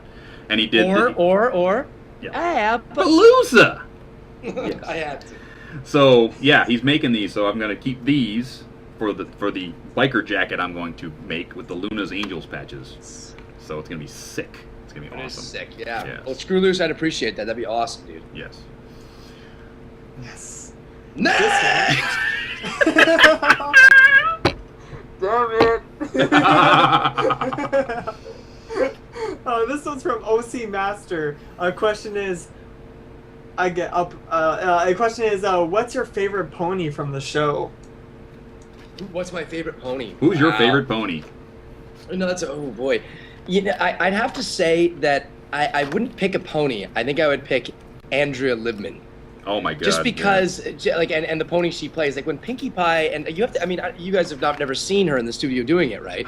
But I mean, Andrea, and if you guys have met her as well, she's a very outgoing girl, but she's also very to herself. She has both Pinkie Pie and Fluttershy as a part of her. I would say, right? Yes. But when you get her in the studio, I mean, mostly she's, hi, how's it going? Hey, Andrew, how you doing? She's just looking cute and little, and she gets in there, and, she'll do, oh, hi, she'll do her Fluttershy, and she won't, like, sometimes you'll do one character at a time, and then go back and do your other character. But Andrea, and she has this great quality where she can just be doing Fluttershy. Oh, well, Pinkie Pie, and it just almost have to like pull your headphones off, like where did that come from? And so I love watching Andrea perform. I think she's just such a great artist, and I mean that goes the same for all the girls. I mean Tabitha too, who's one of the biggest vets in the city. She can just pull a voice out of anywhere. She has 3 voices stuck in her ear at one given time. You know what I mean? Like they're everywhere. So I'd say. I really do like Fluttershy and Pinkie Pie. I love the contrast of the two of them. But it's tough for me to pick a favorite. I watch the voice actors do it, and they're just so brilliant. It must be funny. It must be funny in the room to watch them switch, to have their 2 characters talking to each other out of the same mouth. Oh, it's wild, man. It's totally wild, and just the precision that it's done. Because like, you know, a lot of times if you're not an experienced voice actor, you'll try and go from one voice to the other, and you won't do it right. One voice will bleed into the other. Right. The energies will kind of be the same, so it's not two separate characters. But no, Andrea especially, just because she plays them back to back, and same with Ashley Ball as well. I mean, hers are a little more down tempo, her characters, but she can go from one to the other as well. There's no one character at a time. But it is pretty wild. It's pretty fun seeing like such a crazy character come out of Andrea, and then she just slows right down for Fluttershy. You know what I mean? Like that. It's a lot of fun to watch. This one is from James P. Short to VI. I don't know Roman numerals. I don't know what VI means. 7. 7. There you go. James P. Short 7. This one is on Twitter for you, Drew. He said Drew. What is your favorite types of character to play? For example, dark, insane, dumb, etc. Ah, right. Yeah, I think that my new favorite is just becoming any kind of character voice. You know what I mean? Like I've done, like I said before, I've done so many straight type of characters, you know, just straight. I think we call it straight read, meaning that it's like, it's not a character voice, it's more of your own voice and just a genuine, easier character. I wouldn't say easier, but, you know, just more straight-laced. So I think what I want to do is start, you know, playing some zany, crazy characters. And the show that we're working on now that I play a few voices on, I get to play this bad guy that, you know, everything he talks, I can't say too much, but he talks to an inanimate little object. It's his pet that animates for himself. And so I get to play this. So what do you think? And I can't say his name. I'll call him Little Barry. Okay. He goes, what do you think, Barry? Do you want to come with me? Well, if you don't, then I want to. And it just goes nuts. Love you, Little Barry. You know, so it's like I've now sort of gotten in this realm of being able to play these. And the fun part about playing an insane character is that when you read a line, there's a lot of times, you know, and I'm going to take over the world. You want to read it, and I'm going to take over the world. But really you go, I'm going to take over the world. You know, like you can bring them right down and make them really crazy. So I think that's a lot of fun is these insane characters. You get to sort of play against lines. That's one of the things I dig the most. That is funny. Andrew, that gave me freaking chills when you did that. Oh my god. Close the window. Close the window. Close the window. And the doors. Lock me in a corner. Freaking. Oh my god. Okay, I'm going on to the next question. This one's from Crazy Local Girl. Andrew, can you say Appaloosa and Twiley? Oh my gosh. Aren't I banned after? Didn't I say that enough? Yeah, all right. All right, so look, I see Twiley. Doesn't... Twiley! Oh, it's great to see you. What's wrong, Twiley? Or, welcome to Appaloosa! Yay! Now, Applejack, you haven't introduced me to your compadres yet. Padres, yeah.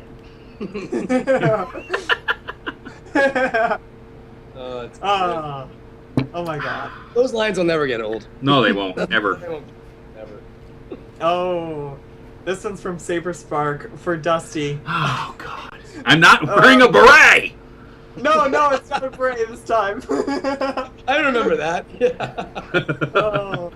You mentioned that in the panel. I thought Yeah. Did anyone actually try, though? That's Dusty? because I've got this one, and I've got this one, and I've got this one, and I've got Oh my gosh. this one,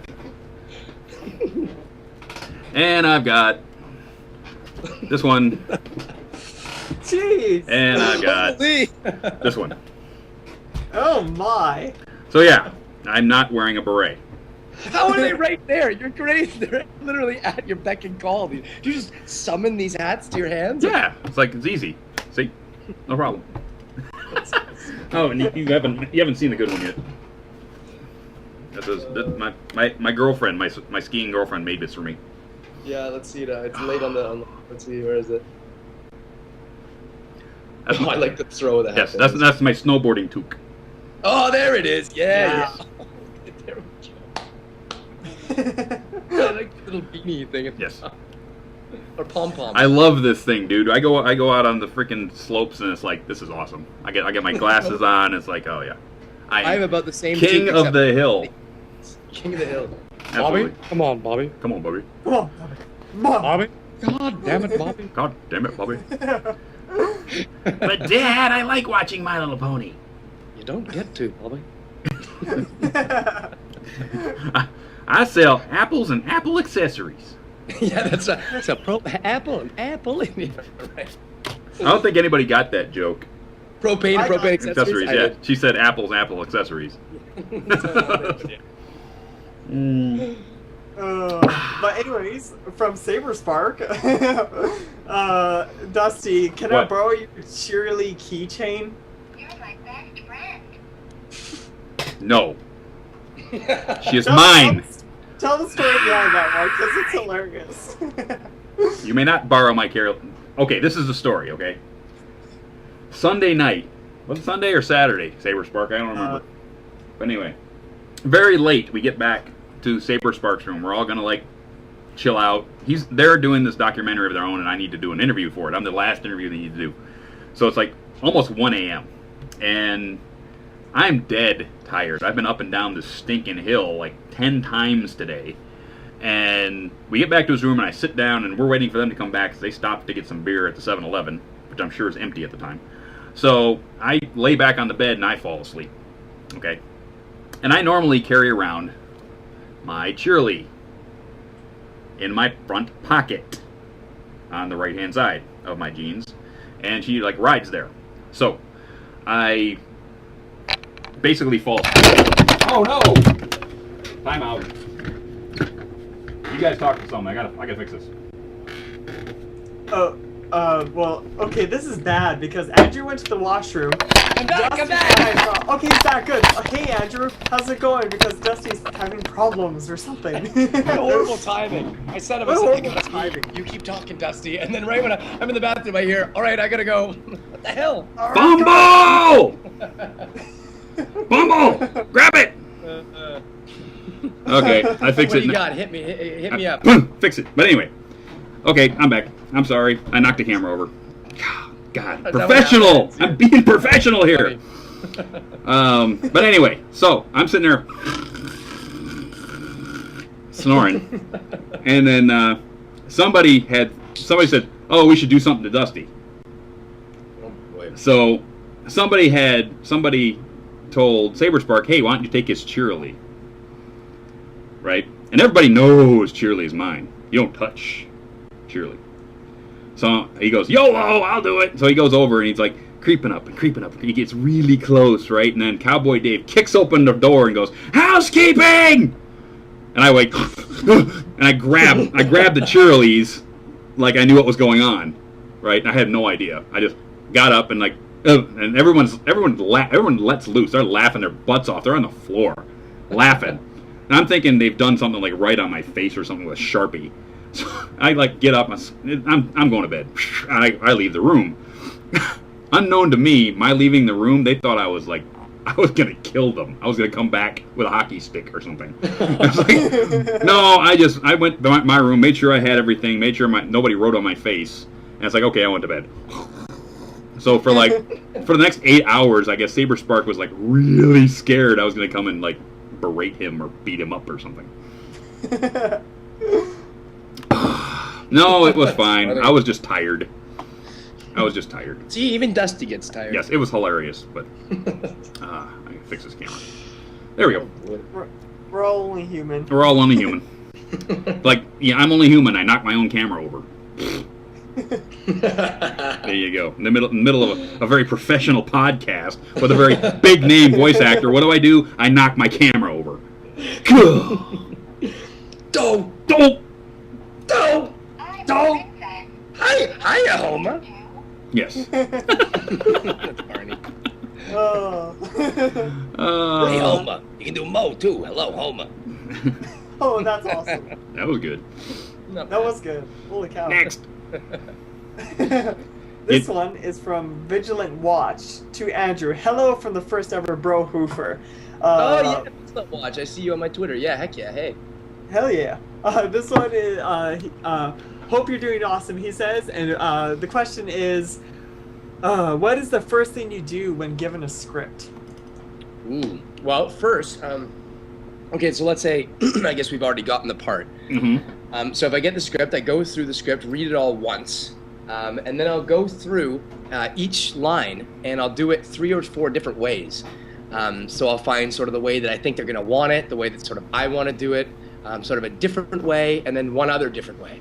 And so it's a good thing to do, because then when you get to the script and you go in and you're in a real high pressure situation, you know, you have 10 other brilliant voice actors around you, and sometimes you only get one shot at the line. I mean, if they do a really good pass, they'll say, okay, we're keeping everything from pass 1, and then they keep everything from that pass, even if you're not really happy with it. So what I'll usually go in and I'll, before the record, I'll read the script and I'll figure out all the different choices I want to do in each line. So when I get in there and they say, oh, no, we didn't really like that, give us another take. You know what I mean? And you can go in and you can literally give them something completely different, but with the same sort of connotation. So, you know, for any of those people who are aspiring voice actors and stuff, it's all about choices. And any voice actor is going to tell you that. It's about being able to take direction, and about sort of sometimes, you know, saying goodbye to your choice and working with someone else's choice. But it's all about choices. So just go to the lines, read them, figure out different ways of saying them. And I mean, it's actually a really good exercise, right? Because a lot of lines you think you're going to say one way, but really sort of to expand your mind and start doing it in different ways, it grows you as a voice actor. Yes. Always have an open mind. Precisely. Don't have a closed mind when you're trying to be creative. Great advice. And that happens to a lot of people. Like, you know, we were doing the first episode of a new show the other day, and we had a couple like kind of newbies, and we had them in and stuff. And the problem is they did a lot of the lines in the episode were from their audition, and so they were sort of stuck, pigeonholed into saying them a certain way because that's what they got the part, saying it like that. But then, you know, when we got in there, they said, oh, look, we want you to really change the feeling of the line and stuff, and they had a lot of trouble doing it because he didn't sit there and he didn't go over his choices, and he was sort of locked on to that one choice. So yeah, you want to be very flexible, and like Dusty said, you know, when you're creative, you want to keep that open mind and just let whatever comes and be in the moment. Yeah, John Cleese made I think it was back in the 80s. He had a speaking engagement where he talked about creativity. It's on YouTube. I actually Twittered it earlier today. It's about 50 minutes, 36 minutes, but you really should watch it. Basically, it's John Cleese on creativity, and it's an absolute scream. It's very funny and very useful. So if you guys go check that out. Check it out. Yep. Next! This one is from... Ow! I got earphones in, but I got That's okay. Mine are right directly in my ears. This one's from Gavin. I always say this name wrong. Gavin Gap. I don't know. A question is, what was the first instrument you did? What's the first instrument did you play? Goodness, that probably would have been the skin flute? No, I'm kidding. The sousaphone.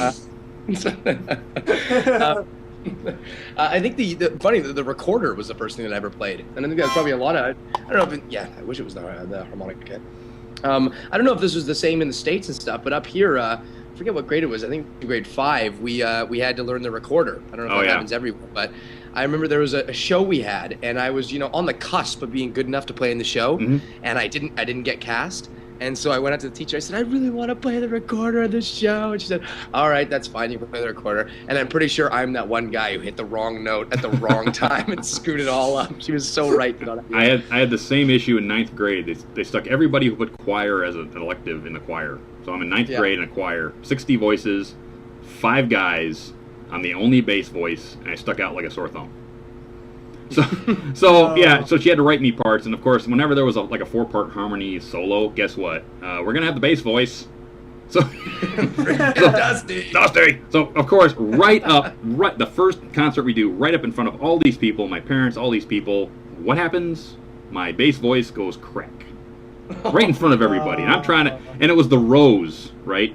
Becomes the Rose. That thing. So it's like, and I just cracked all through the middle of it. And I was like, oh, no. And I almost never wanted to sing again, but thankfully that cleared up. Because I have so much fun singing. Yeah, singing is fun. I wish I could sing better.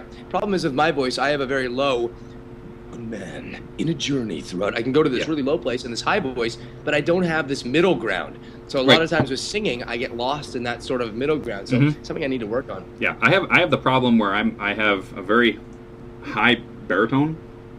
So it's very hard for me to get too low a place. So some songs are like just above baritone.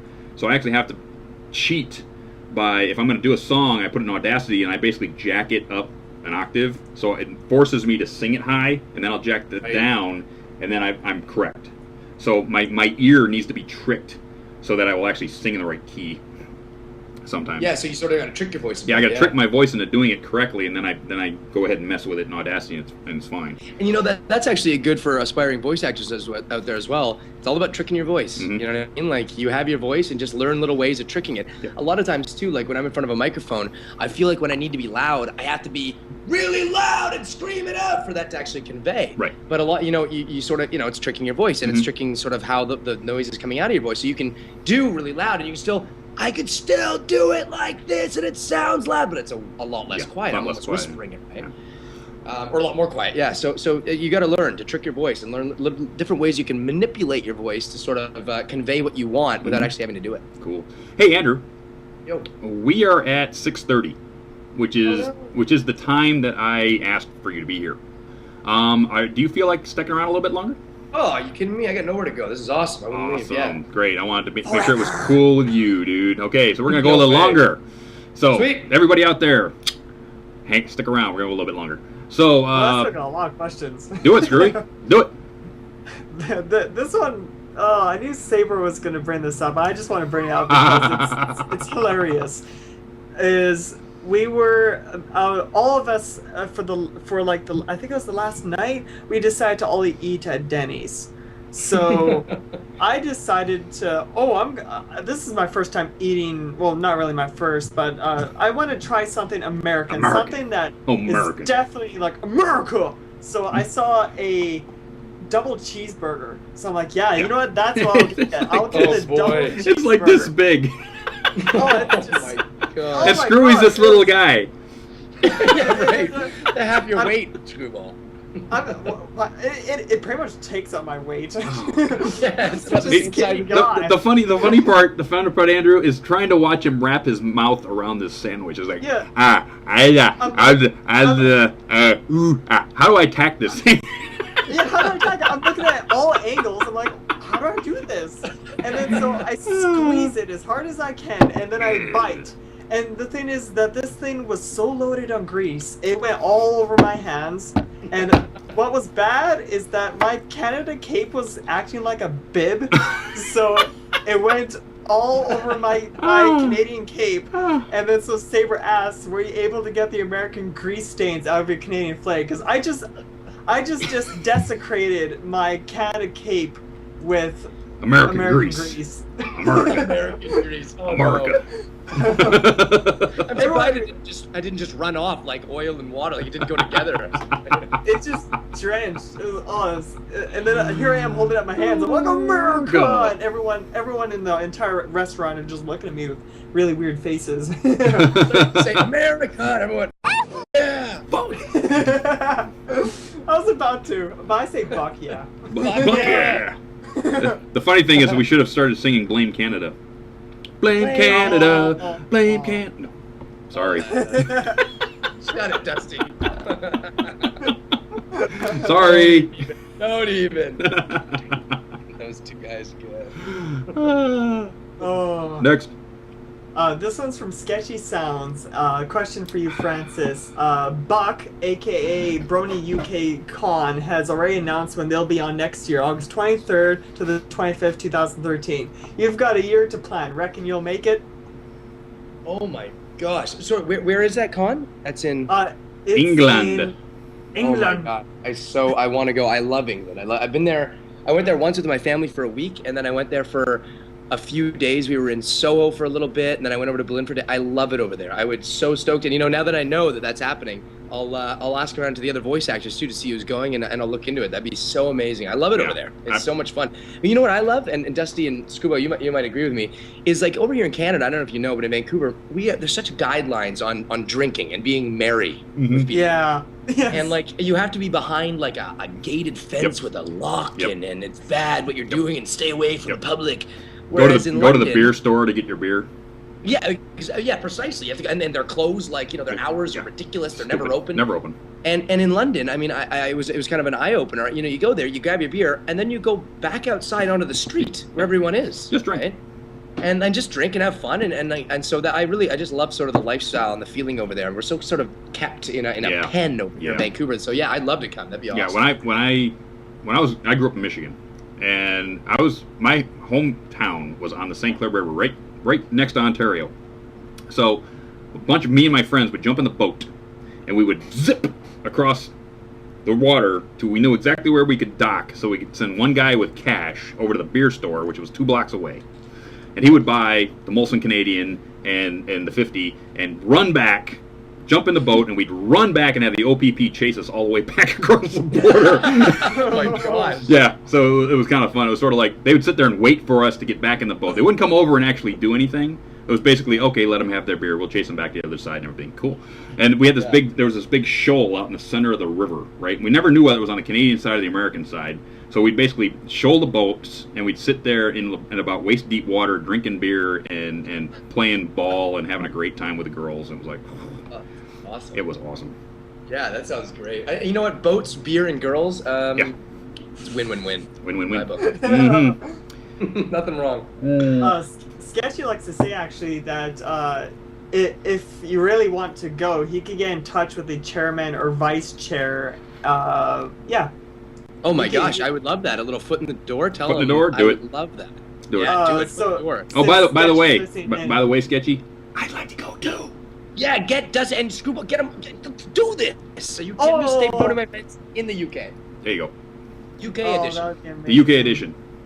I don't know if they'd be able to pay us. Oh, the one thing I forgot to show off was this awesome gourmet popcorn, which was given to me by Kat Whitney and her gang over at Cuckoo Raza Gourmet Popcorn in Seattle, Washington. Is that flavored, Dusty? Yes, this is flavored. This is movie butter and sea salt. Which is so good. Mando Pony was. And they have all these flavors, dude. You gotta have some of these flavors. They're so jalapeno. Good. Hey Dusty, is that the did you ever come up to the room that we had up on the 11th floor, the sort of VIP-ish room where they had a big tin of No. Oh, you never came. They never asked me. Well, you know what? The next time you're coming, they had a truffle. They had like a black and white sort of one. Is that the same type? Same people. Yep. Oh yeah, that was delicious. That's good stuff there. Man, I believe Mando Pony was running around with it, and then I can't remember who was talking about that at the time, but I'm just staring at the bag, and he's like, "You want some?" I'm like, "Sure, why not?" And it was what was s'mores. I was just drooling and looking at that bag, and then so he's like these are so good. Yeah, he's like, "You want some?" So good. but it was s'mores. Yes. S'mores popcorn, and it was good. It was really good. All their flavors are really good. Really, really good. Mm-hmm. Yeah. You know, I'm kind of drooling right now. I have, but you, I have some old soup I'm looking at. Like, ugh, no. Oh, I still have to eat. Jeez. So do I. I'm having popcorn. Oh, that looks really good. That looks awesome. Yeah, this one was done by Rozga. Rozga had been. There's a story behind this one. First she drew it, and then she misspelled overhaul. I was supposed to have it for BronyCon, but she misspelled overhaul when she printed it. So she derpied the overhaul. So she redid it and then tried to print it like 7 times. Her printer would not print it for some reason. So finally she got it done, and she brought it to me at Everfree Northwest, which was awesome because it's a really good rendition of me with the big mustache. I like it. That looked awesome. Yeah, with the big mustache. I love it. The mustache. There has to be a mustache pony. There has to be more mustache ponies in the show. I'm looking straight at you, Sipsy. More mustache ponies in the show. Please. Please. Oh. Okay. Oh, Andrew. A lot of people have been asking this. They want to know more about that Brony beatdown with Hot Diggity Demon and you. Ooh, what? Oh, was that the video that's now on YouTube? Yeah. Yes. People keep asking, and I lost count as to how many. Oh God! But yeah, tell us more about that. Well, I was just I forget. I think I'd come from Pony Stock, or I was coming from some one of the later things that was happening, and I was walking along, and I got stopped by Mr. Christmas, Dan Christmas, I believe. And he came up and said, "Hey, yo, hey, how's it going?" You know, I think I actually might have approached and said, because I was just loving the whole experience at that point, and still am. And I was having such a good time. I said, "Well, what are you guys doing?" And they said, "Oh, we're doing a video about how I come and the bronies beat me down and all this kind of stuff." And he says, "Well, do you want to be in it?" And so I kind of looked around and I was like, "Hell yeah, I want to be in it. Are you kidding me?" what do you think? And so he was like, "Sweet, awesome." And actually Dan did it. Now I know his last name's Christmas. I believe it's Dan, so I don't want to be saying it wrong the whole time. But he did really well. Like, I think he did a great job in the thing, and he knew exactly what I wanted, the shots that he needed and stuff like that. And so we went out there, and even he picked up. I don't, for those of you who've seen the video, they kind of turn around on the brony group. Then they kind of push right in on them and they say, "Well, bronies, yada yada." And these guys, they were like, "Hey, do you want to be in it?" And so they did an awesome job, and Dan did an awesome job, and it was just kind of spur of the moment type thing. I was like, "This is just so much fun." It's like, let's just have more fun. Guerrilla movie making. Guerrilla movie making is my favorite kind. I did this thing, the same thing, at a convention down in Texas Anthropomorphic Convention, where I actually have this character, and he's a bobcat, and Lynx, and we had another character who was a dog, and we had these costumes on, and we were doing a thing called it was basically a collection agency, right? So basically we were like the mob. So we come into this room, push these other people out of the way, and we grab this guy he's a music guy in another fandom at Bucktown Tiger, and we say he owes like some restaurant like 15 orders of chicken and fries. We pick him up and like rough him up, and I throw him through a cardboard table. I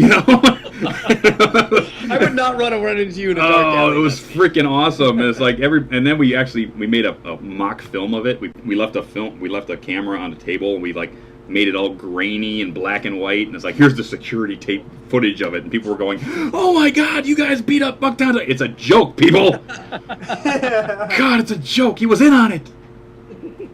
But it was a freaking scream. Oh, that's fun. The gorilla shoots are the best, man. Gorilla shoots are awesome. Yeah. Gorilla shoots are great. This one.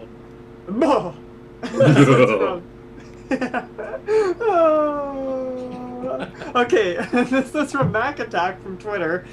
Question is, was there a single moment at Everfree Northwest that captured the entire experience for you? Look, a moose. You know they made a shirt.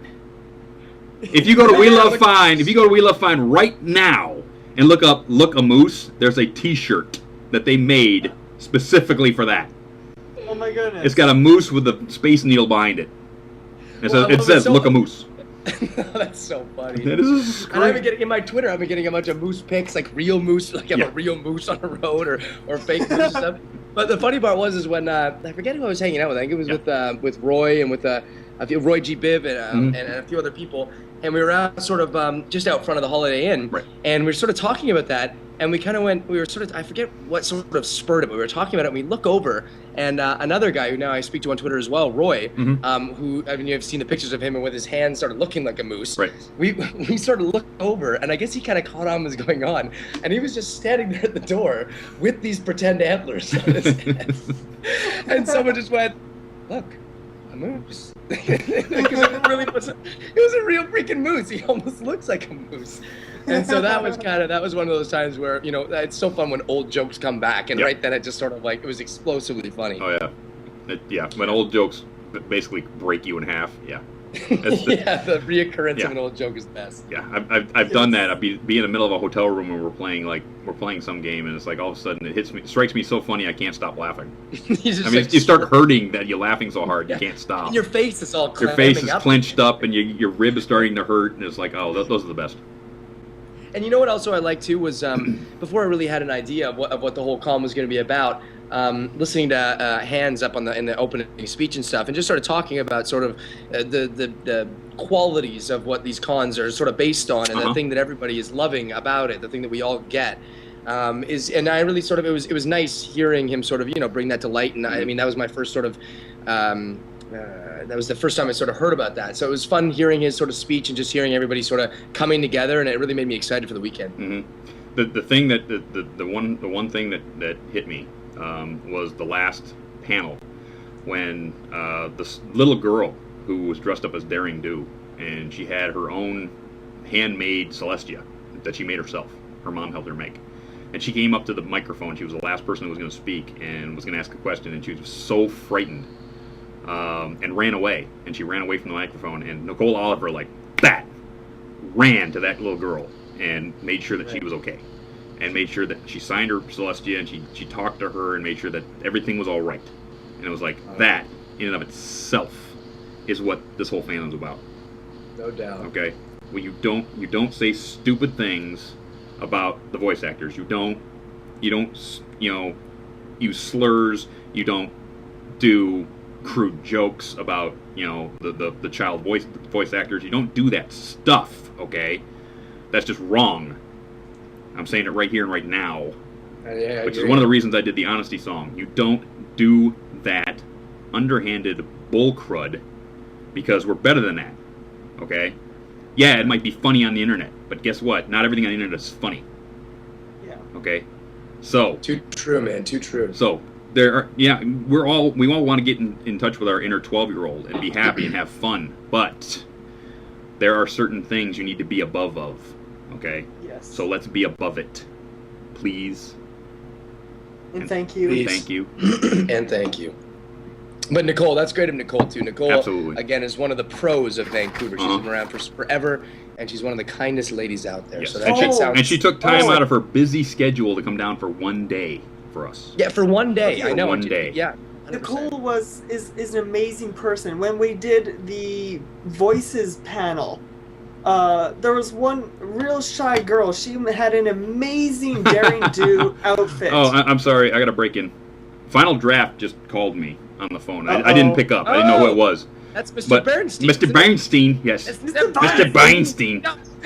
Yes, Dr. Bernstein. He says that this show, was just streamed at a whale exhibit at the Vancouver Aquarium. Tell Dr. Francis that he says hi, and Dave has a photo. So, yes, that's good. Awesome. That's fun. Hi, guys. Have fun with the whales. I'm excited to see you again, Doc. I heard you talk to my agent, Dr. Bernstein. Yes, Dr. Bernstein talked to your agent for me so that we could do this little interview. Oh, that's right. Yes. Yeah. Awesome. Yes, that's awesome. Oh, but about Nicole Oliver is that she is an amazing person. Where do I begin? When they're on the Voices, I believe it's the Voices panel. I'm pretty sure it was. There's this girl who had an amazing daring do outfit. That's what I just said. That's the thing I just said. Oh, that's the one you just said. Yeah. And I'm she ran out off, so and then hard.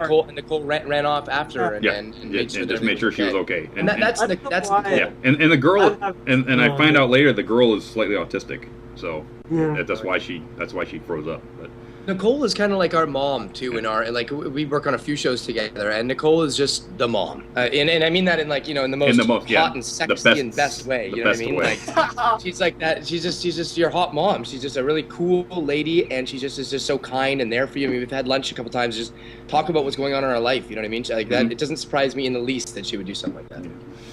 Let's go, Screwy. We're running out of time. Okay, this one is actually from, I always say your name wrong, Otaku Squirrel? Otaku Squirrel. Yeah, her. For Screwy and Andrew, how do you like your custom pony toys? Yes. Oh man, I have it. Because I have one.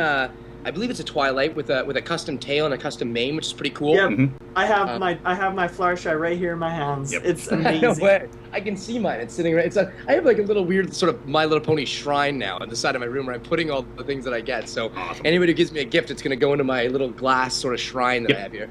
I have that one. I have that little character. I have my buttons and I have my scarf, and I'm loving every minute of it. Yeah. Oh, I walk up to him, I was just having a good little chat, and he's like, so which one's your most favorite pony? I'm like, Fluttershy. And he's like, well, Fluttershy hasn't been getting a whole lot of love in this convention, so here you go. And then he just gives me this Fluttershy. I'm like, for free?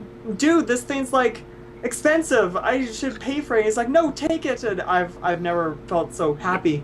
I bought his Daring Do kit, so so I'm gonna paint that one up myself. He still has to get me. You still need to send me the color chart for Daring Do so I can work on that. So Squirrel. Squirrel. Next. This one's from Windows 98 Pony for Andrew. What is the worst experience you had when voicing a show? Ooh. Ooh, this is gonna be good. Yeah, no doubt. I think one of the worst feelings that you can get in voice acting, opposed to losing a part completely, it'd be losing a quick part on a show. Like, so you know, I mean, obviously losing like a big, like a lead character is a big dent. You know, you want to be doing it, but when you go in, sometimes you'd be giving these characters at the start of the session, and it's almost a bit of a test. And so, you know, guys like Lee, well, let's say 5, 6, 7 years ago, they would start giving me these little characters to, you know, to prove myself. And at the start of it, you know, like the directors, they would, you know, try to be nice and give me these parts, and then the producer's on the phone from LA, and he'd go, okay, cool, good. Who was that? Who was that doing that? And I'm like, oh, there you go. That was Andrew. And oh, cool. What would Lee sound like saying that? You know what I mean? and so back in the day, you know, I was getting these opportunities to prove my voices and stuff. And every time, you know, you'd have an opportunity where you'd lose it, or you'd really want to show that you can do it. And then, because, you know, then you sort of, you sit back in your seat, and then the other guy does your voice, and you kind of say, and everybody knows what's happening. Everybody knows that the part has left you, and now it's on somebody else. Right. And it just, that's what happens. But it can hit you. You know what I mean? And it can sort of throw your whole energy because you want to be creative. You don't want to feel like you're gonna fail, or someone's gonna take something away from you, or you have a chance to lose what you have. And so those are some tough moments. And now, thankfully, you know, I've been working on my voices and working on my character stuff, that I don't have to deal with that as much anymore, and I haven't for a while. But that's a tough one. And I've watched a few people in session, some of the newbies, who go through the same thing, you know. And now, it's so weird to say, being a semi-vet in the industry, I take some of these, you know, these new guys like aside, and I say, listen, like, just don't worry about this. And I give them the rundown of, like, you're going to be doing this for a long time. These things happen, and just keep your head up and don't let it affect you. You know what I mean? So those can be some really troubling times in voiceover. Which is why, another reason why we all love you guys. Because you do that. You do that. Lee does that. Peter does that. All the girls do it. It's like you could you could easily just tell that person, you know, well, I got the part, and who cares? You know, you're basically angling for my job, so I'm not going to help you, right? Whereas all of you now don't do that. You all help everybody you can, right?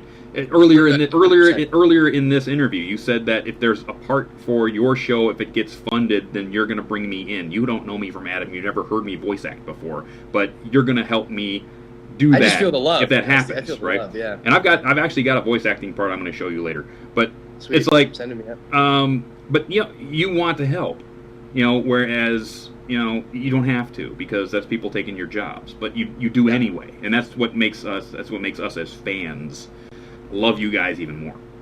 And you know what? I think that sort of feeling, you know, and like I'm just new at this still, you know what I mean? So these guys like Lee and these guys like Scotty and stuff, they base their whole career on this, and you're right, you kind of nailed it on the head, Dusty. That's what keeps these guys going, is that like there's not only like a want to do your best and do your parts, but there's also a compassion for all those people who are starting out. I mean, like, I learned everything I know off like Scott McNeil, Lee, the Dobson brothers, Brian Drummond, the girls, you know, to some extent. But like I spent this time, and they know. I mean, they know that I go in there now and I take some of their parts. I mean, that's true.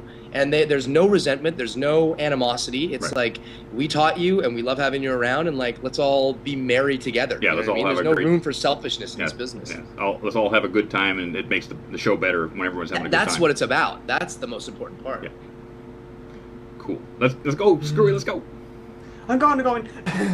This one's from Weapon Tolerate. He says, very awesome what you did that day, Screwy, and thank you. It was amazing. He's talking about the hug, of course. Question is, Andrew, do you listen to any music the Brony musicians have made, and if so, what is your favorite? You know what? No. To tell you the truth, I had just sort of, I forget, was it you, Dusty, or somebody else that sort of told me about how much fan music. Oh, no. I was talking to Will Anderson, actually. And and Will was telling me about how much music there was. I mean, he almost feared for his job because it was just so freaking good, you know? And so I had no idea that this fan music was out there. And now that I'm especially going to start going to the conventions and stuff, but I'm going to start listening to it. And me and Will, we're going to go for a chat and a coffee and stuff. And he's going to show me a little bit of it as well. But no, I actually had no idea that there was this whole subculture of great artists and musicians that sits behind it. The original music that's going on right now within the fandom is I mean, a lot of it is better than pop music today. It's better than pop music today, 100%. I mean, Mando Pony should have a contract making music for somebody. And why does he not?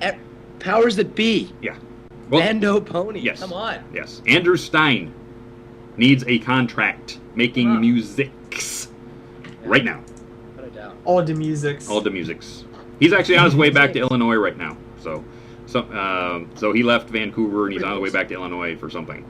Is that where he lives? Or? Yeah, his family's back there. He was in Vancouver to help the Creebers with Michelle's album, and for a few months. Oh, that's so awesome. Yeah, that's great. Yeah, so he love that album. Yeah, he loved talent. Loved that album. So he worked on an album with her, and now he's on his way back home to work on more music. And hopefully, he was great on Saturday. Hopefully, he, I, and Mike the microphone have a project in the works. So it was part of Twitter today that everybody seems to be very high on this. So I'm hoping that actually comes to fruition. But we won't know until he gets home. Nice. Yes. Mm-hmm. Keep going, Screwy.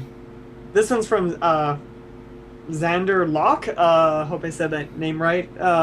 Question for Dusty. What is your first piece of pony swag? Oh, my first piece of pony swag? Ooh, yeah. What was my first piece of pony swag? I have so much of it now. Let's see. God, that was a while ago. What was my first piece? I don't. What was your first con, Dusty? No. Oh, geez, you only want to know that. My first con was back in like '89. When I was born, geez. Yeah. I was born. Okay, my first piece of pony swag. I'm gonna get right over here. This. People probably don't even remember these. Okay, but this was my first piece of pony swag. Okay. This was the socks, right? That first came out at Target, and I've got the whole set. Wow. No way. So yeah, so I got those just because they fit my cell phone. So, oh yeah, they're good finger warmers. But yeah, that was my first piece of pony swag. Was that? So we got those, and we got the notebooks. You know that Target made little notebooks. So basically, those were my first pieces of pony swag. Was the little things that came out at Target. So we picked that stuff up, and then I started picking up some of the brushables and things like that. So, and now I've got everything from the freaking crystal ponies to, I don't have everything, but I have a goodly selection of pony swag. I need more pony swag. Yes. Hello. We need to find Andrew some pony swag! Get me some pony swag! A bag of swag for Andrew. Yes. So, I think we got one more question. Make it a good one. Goody, huh? I'll go for this one. This one's from Statman Dan. The question is, what was it like voicing Shining Armor? What was it like voicing Shining Armor? Well, first of all, it was a huge, I'd say, opportunity and blessing, and I'm so grateful because obviously now I'm on the internet with you. Yes. Which would have never happened without Shining Armor. So I think I had no idea how good it was going to be. You know what I mean? We went in, we did the record, and I got in a little Twitter trouble, as I told you at the MLP panel. I said some stuff I shouldn't have said too early. And so I got a little bit of a dose of sort of what this show meant to people and how big it was. And it's just, it's opened up a lot of doors. Like, I'm just happy to have the new friends that I have on Twitter and in person when I get to see you guys, and just, I don't know, it's just, it's opened up a lot of doors and a lot of, it's opened up my eyes to a lot of things as well, and I think that's true to a lot of people who like the show, is like, there's this quality that we all get, and it's tough to really, the friendship is magic sort of sums it up a bit, but it's like this feeling that we all have, that we all get, and I felt almost hungover a bit when I came back from Everfree, because I missed everyone, and I tweeted about it, and I was literally walking from the SkyTrain station back to my house, and I wanted to be connecting with people. I wanted to be hoping them on the way home, and we call that post-con depression. It actually has a word. Case of it. It actually has a word. It's called post-con depression. Wow. And it happens every time. Every time you come home from a convention and you don't see your friends that are halfway across the world. Yeah. And That's for the first such a week, huge case. from the first week of being home, you're like, I want to know where the party is. Deprived. Yeah, where's the party? Where are my what friends? room is the party in? Oh, damn it, Yeah, I'm home. right. You know? But you know what? A good way that, and I want to push this one more time, is that I love speaking to all you guys on Twitter. Like I literally, if I'm feeling down, I go on there and I'll start talking to you guys, and we'll have this like literally. I think the other day we had like just a 2-hour conversation, just going on and on and on about whatever and it's like we're back at the con. You know what I mean? We're literally hoofing over Twitter. Yeah. So please follow me, Drew Francis 604, and let's chat. Let's Absolutely. have some. I just it brings me back. We just had one, but Mando Pony's in a car on his way to Illinois, and it's his birthday today. It's Happy Mando Pony's birthday. So Happy yeah, birthday. the fun thing about it is that all of a sudden we had a Twitter party. Mike the Microphone's there, and I'm there, and Living Tombstone was there, and all these people are twittering back and forth. We had this big, it's like we had this thing. It's like ship all the ponies, and all of a sudden it's like me and Acoustic Brony are shipped together, and Mike the Microphone is shipped with Mando Pony, and it's like back and forth, and we had like a 2.5 hour awesome birthday Twitter party for Mando Pony when he's stuck in a car driving across New Mexico. That is so much fun. I love that. Yes, it was so much fun. So, with that question, I believe we're sadly. Say it ain't so, Dusty. I'm sorry, but I can't keep you here too much longer, and I can't run a show for 3 hours. Oh, but you know what? Let's do it again. Have me back. I'm going to have you back. Absolutely. Oh, yes. Absolutely. But right now, I need to read the weekly call out. Can I say one more thing? What? My friend Skipsy just wants to say, Andrew, he loves you. The love is mutual, Skipsy. Yes, Very. the love is mutual.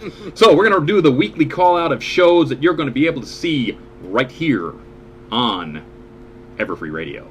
So we're going to start out with, let's see, I got a note here. There's a note here from 8-Track. Reading Rainboom, which is an on week for Reading Rainboom. The bi-weekly show dedicated to producing high-quality readings of Friendship as Magic fan fiction may or may not happen tomorrow because of a family medical emergency. I just got a note. So, check in tomorrow about noon and we'll know whether or not that show is going to go on. But normally there are every other Tuesday, 7 p.m. Eastern, 5 p.m. Pacific. Cutie Art Crusaders. The CAC will find and discuss the best fan art out there Bronies have to offer, and that's Tuesdays, 9 p.m. Eastern, 6 p.m. Pacific. Equestria Inquirer. Joe Stevens, Tech Rat, LTT, Moose! Look, Moose. Moose! Will be Wednesdays, 8 p.m. Eastern, 5 p.m. Pacific. And this week there will be a special interview with the guests that make the show at DHX. That's Woody, Big Jim, Sibsy, and Raven.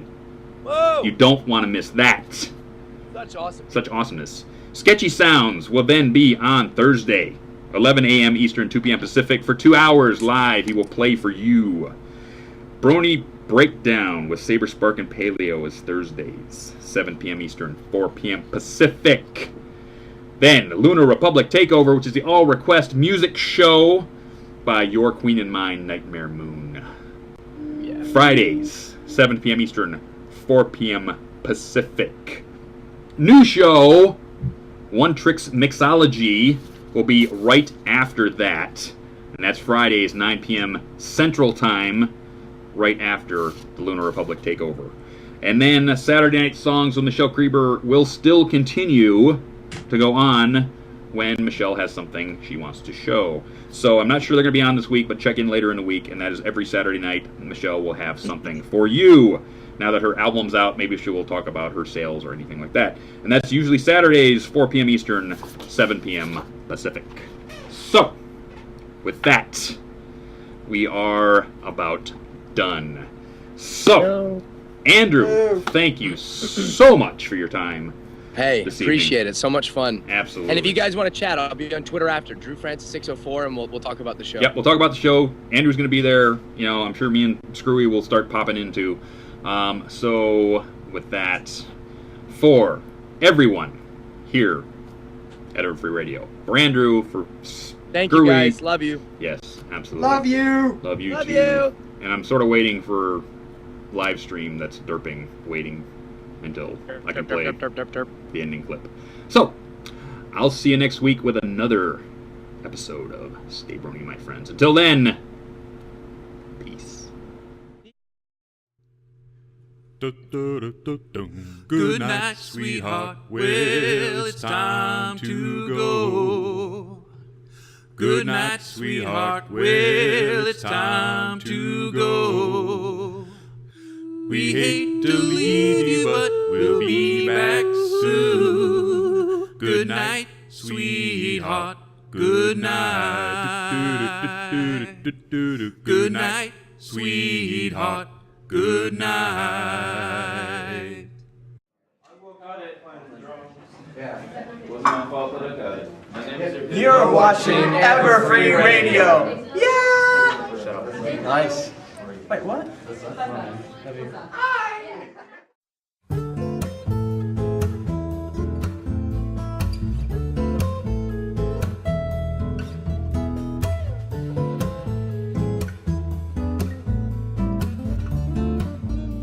And now, Everfree Radio presents Stay Brony, My Friends, with DustyKatt.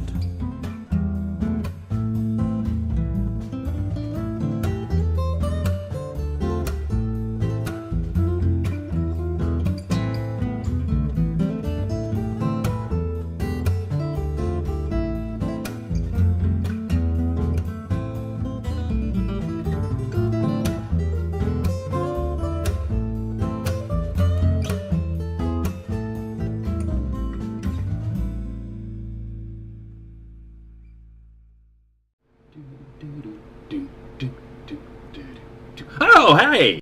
Hi, gang! How you doing? It's another gorgeous day here, San Jose, California, or San Pony, if you want to call it that.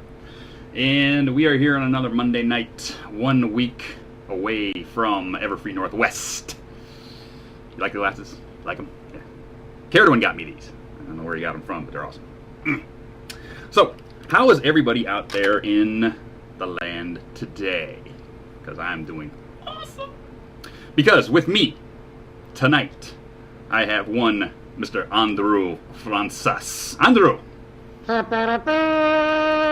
hello. Well, hello there. How are you, Dusty? Spilling cider all over me. Yes, but I'm got my beer here. I'm doing awesome. Oh, what is in the freezer today? What are you imbibing in?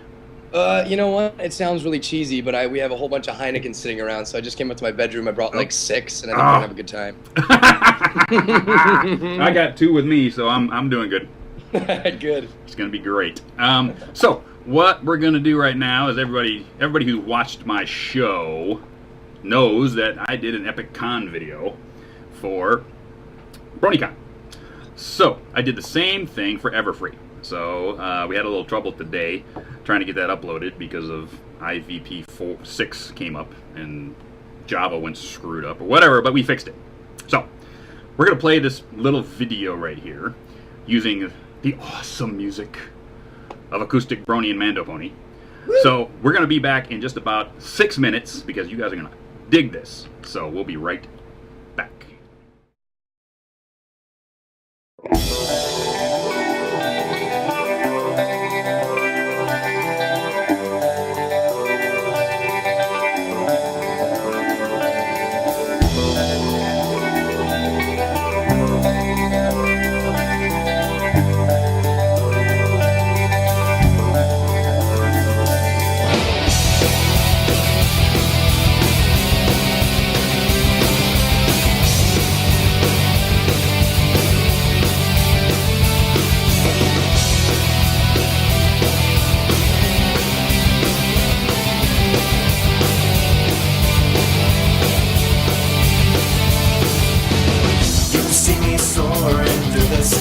I see you below as you walk on by. I can clear the sky in 10 seconds flat. Well, how about that? Well, how about that? I could be sitting here on a cloud, watching the sun as it starts to go down. The only thing missing is you by my side. Give me a smidge of confidence. Give me a speck of something that makes sense. Give me an idea of dependency. Give me a dash of loyalty.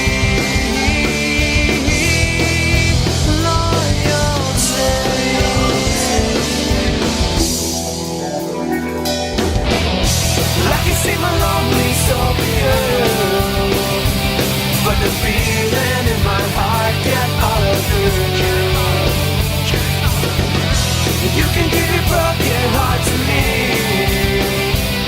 'Cause you know that I'll stay with you.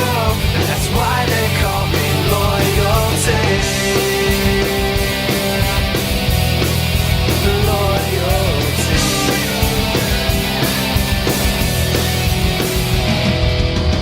The sun shines bright, yet the rain pours on. Rainbows say we're mid and then they're gone. They remind me of me and you. What did you do? What did I do? Determination in those eyes. Where has it gone? Has it said goodbye? A lot has happened, but I'll stay by your side. Give me a smidge of confidence. Give me a speck of something that makes sense. Give me an idea of dependency. Give me a dash of loyalty. Loyalty.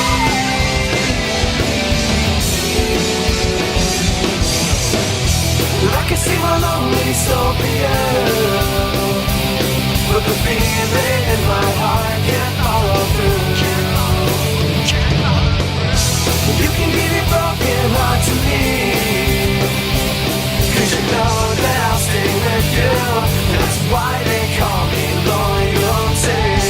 Time stands still when you're with me. How can I make you stay? Your crazy antics make me want to scream. Your name so loud till my throat starts to bleed. To bleed.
Save my lonely soul for you, but the feeling in my heart can't follow through.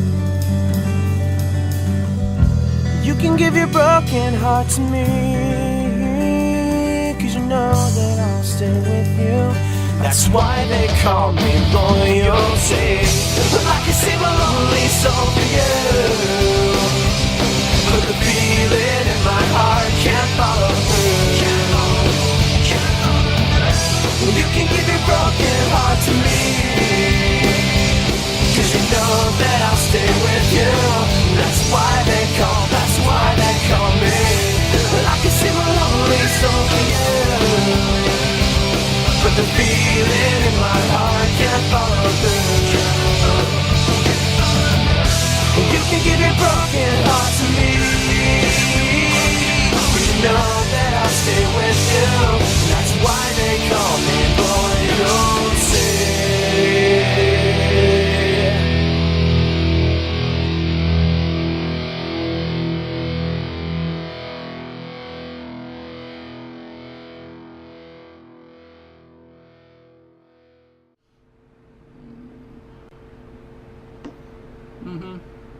Yep. Oh, we're back. Oh, sorry. Let me see. I had to finish this up. There we go. So how'd you like that? Everybody like that? Enjoy that? What are they saying on the chat there, Screwball? They like that? They love it. Did they love that? Yes. Awesome. That took me like 5 hours last night. It's well worth it. And then when Livestream didn't want to upload it, I about freaking flipped the table. That's when you smash the computer and I then you're know. like, what have I done? What have I done? No. What about you, Princess Celestia? What do you think? Oh, my hair looks beautiful. Oh, I'm sure it does.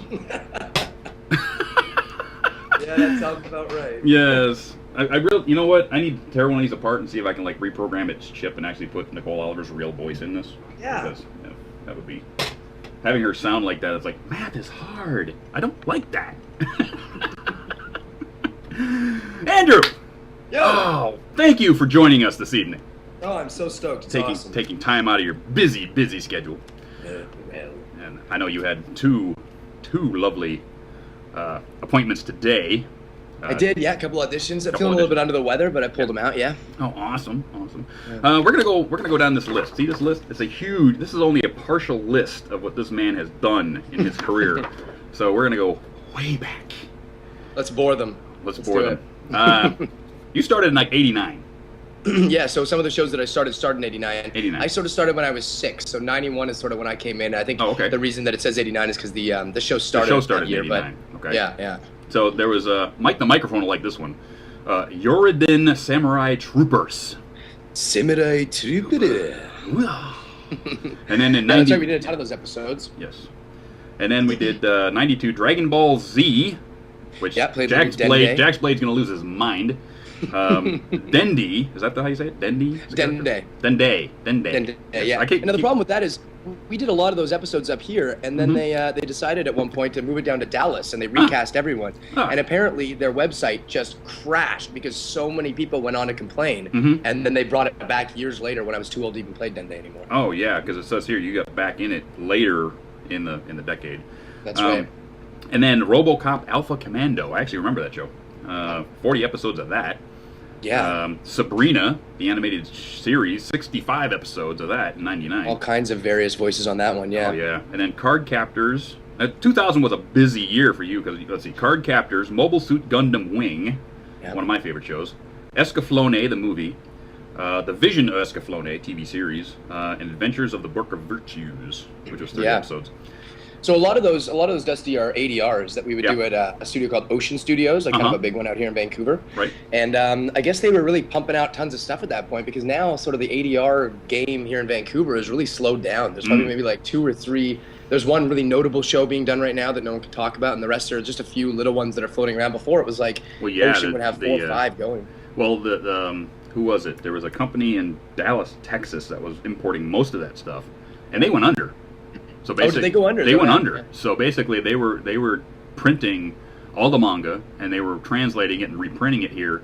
Plus, they were doing a lot of the OAVs, and they went under. I can't remember the name of it. Maybe somebody in the chat can remind me. But yeah, so one of the major players in the U.S. market was gone. So probably the people that were having that done. And some of the other really great things that you've done. You were on an episode of Smallville. Sure was. Yeah, on I camera. Tried to kill someone. Yeah, that was on camera. And then I guess Superman. I think I was in a truck and I was pushing somebody off a bridge, and then Superman comes up and grabs the truck at the last minute and knocks me out. Knocks you out. Something like that. Yeah, and then let's see. You were in Final Destination 3. Yeah, Final Destination. Actually, funny story with Final Destination. Yeah. I auditioned for one of the first, the scene with the roller coaster. A friend of mine, Jesse Moss, actually booked the part. And I went on, they called me up. They said, hey, do you want a day on it? You know, you didn't get that part, but it'd be nice to have you there and stuff. And I said, okay, great. So I showed up, and it was a night shoot. We were doing, with horses and these cannons and all this really weird place. And me and this other guy have to stop the main characters, and then they kind of push past us. And I didn't really know the guy that I was working with, but then sort of a month later, I kind of looked and I went, wait, that was Corey Monteith from Glee.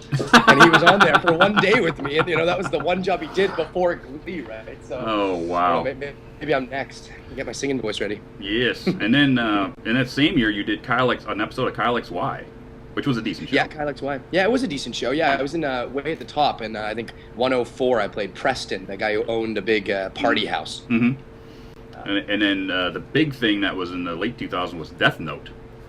You did a lot of Death Note, Mobile Suit Gundam 00, and then, of course, Johnny Test started, which is the little show that won't quit.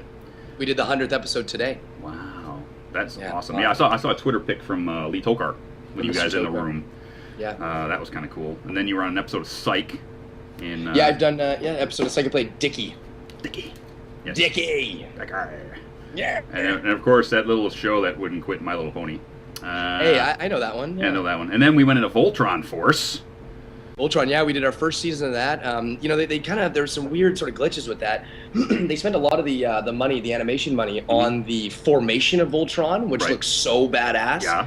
But unfortunately, they kind of didn't do as well animating the whole rest of the show. You know, unfortunately, because it's such a good show and it's such a good premise and it's got such legs. It does happen sometimes, and so I hope that the fans kind of stick by it and we come back and do it again, because I think we'll do better on the second shot. You know? Yeah, when I was a kid, I don't know if you remember this show, but it was Science Ninja Team Gatchaman out of Japan. No. Well, basically over here it was called Battle of Planets, and then basically they had this really great scene where all the vehicles turn into this flaming phoenix. And this wonderful animation for that, and then all the still animation was like recut. It's like it's about the same thing. I think they do that in Japan to just to save cash. Yeah, to save cash. The transformation is the huge thing everybody watches for, and the rest of it, who cares? The storyline, plot. Oh well. Who cares? Yeah. And then are you still working on Iron Man? Iron Man animated Armored Adventures. No, so I kind of got on at the very end of Iron Man. I was sort of up to play Iron Man, and then Adrian Petru did a great job playing it. And I think it was the end of it was a 2-part episode. Myself and Ashley Ball. Yeah. We played Hawkeye and what was her character? Black Widow. Black Widow. Yeah. So we got on the last. It was actually cool because I didn't do all that very many episodes. You know, it's kind of like a little bit like My Little Pony. I came in. Sort of right it says you did like end. 5 episodes or something like that. That was it. Yeah. It wasn't a whole. Oh yeah, that's right. I guess we did a couple more after, but. That's right. No, I played an original character, but then Hawkeye was sort of the main one. But it was there the last day, so we got to do the interviews with the WB and all that kind of stuff. So it really felt fun. Yeah. Yeah, and then Lee Tokar was also on that show. Yeah. Lee. What did Lee play on there? I'd have to pull up the IMDb again, but it says he was in there for like 5 or 6 episodes. We were never together, but yeah. So that's like all of it so far. I mean, that's only not all of it. Everything that I thought would be interesting to our viewers. But you've done everything from voice work to on camera. Any like a lot of these things are like little side characters on camera. Have you done like a major like not like a lead, but like one of the a major character in a TV show? I have had a few major characters. One that we did 3 years ago, which got some awards and stuff. I was nominated for a Gemini for Best Lead Actor in a Dramatic Performance. That was called Fakers, and that was a movie about these 2 guys, myself and a friend of mine, Grayston Holt. He played Tanner, I played Ben, and we start counterfeiting money at our school to pay off this drug dealer for this debt that I have. Right. And I play this pretty hilarious character, really out there, party guy, thinks he's the bomb. He like sells like underage girls booze and stuff like that. He thinks he's balling. Okay. And then he gets like a cigarette put out on his face, and then when he gets all the money, he goes and he blows it all on a party where he brings over homeless people and prostitutes. Oh my And then goodness. they steal his like it's a really kind of out there thing. But I got nominated against Barry Pepper he played Bobby Kennedy. He ended up winning for Bobby Kennedy, and a couple other really, really cool people, Sir Ian McShane and Andrew Buchanan. Wow. And so that was a big one. What were some others? There's been one different things along the way. That was probably the biggest one. Another one was Tom, Dick, and Harriet, which is coming out on the Hallmark Channel either at the end of the year or for Valentine's Day next year. Oh, wow. And I played Dick Varnett. He's a con man who meets Tom, who's an ad man, and he gets fired because he's too old from his agency. And so he finds me, and he gets me to be his front man and go in and pretend that I know everything and just play the hot shot kind of. I seem to play that a lot, the hot shot who really doesn't know much. The hot shot that doesn't know much, yes. Yeah, don't get typecast. Don't get typecast. Well, Shining Armor wouldn't be typecast as that. I mean, he's... Oh, no, most definitely. No. Most definitely not, except for maybe Brayburn. Brayburn's a bit of a know-it-all. A little bit, yeah. A little bit of a know-it-all. He knows everything about Appaloosa. Appaloosa, And then you played Lucky for... Is there no other characters that you actually played that you even know? Any of the side characters that you played? I don't. I believe there was another side character in episode 1 that I played, but I can't really remember what it was. What's it? Jordan Oling. He's the one who sort of reminded me that I played Lucky, because a lot of times when we're going to these records, the director Terry will then. You will know there's a few different extra characters that come in and say, hey, Andrew, you're playing Shining Armor. We're also going to get you to play Lucky. We're also going to get... So they go through and they give you these parts on the day. Right. And so don't really, you played Shining Armor, but those little tiny ones, they kind of pass by really fast. So I even talked to Terry. I said, if I don't know how much. I said, I want to play more ponies. Get me more pony parts. And he went, all right, calm down. Yeah, let's see. A picture of Lucky and Wildfire, I think. Let's put them up there. Because, now you're like Wildfire's boyfriend, So. Yeah, let's hope he comes back. Come on, Lucky, let's do it. Yeah, we got to get him back. We got them both back. You have like a whole. There they are. Yes. That is like the cutest picture. Yeah, I know, that's a good looking That thing. is awesome. Let's talk a bit about, we some people here maybe or may have not seen the Guys of MLP panel that we did. If you haven't, go watch it, because not now, but after we're done here, go watch that, because it is a freaking scream. Lee's going off, you're going off, and Peter's like half bearding it, and yep.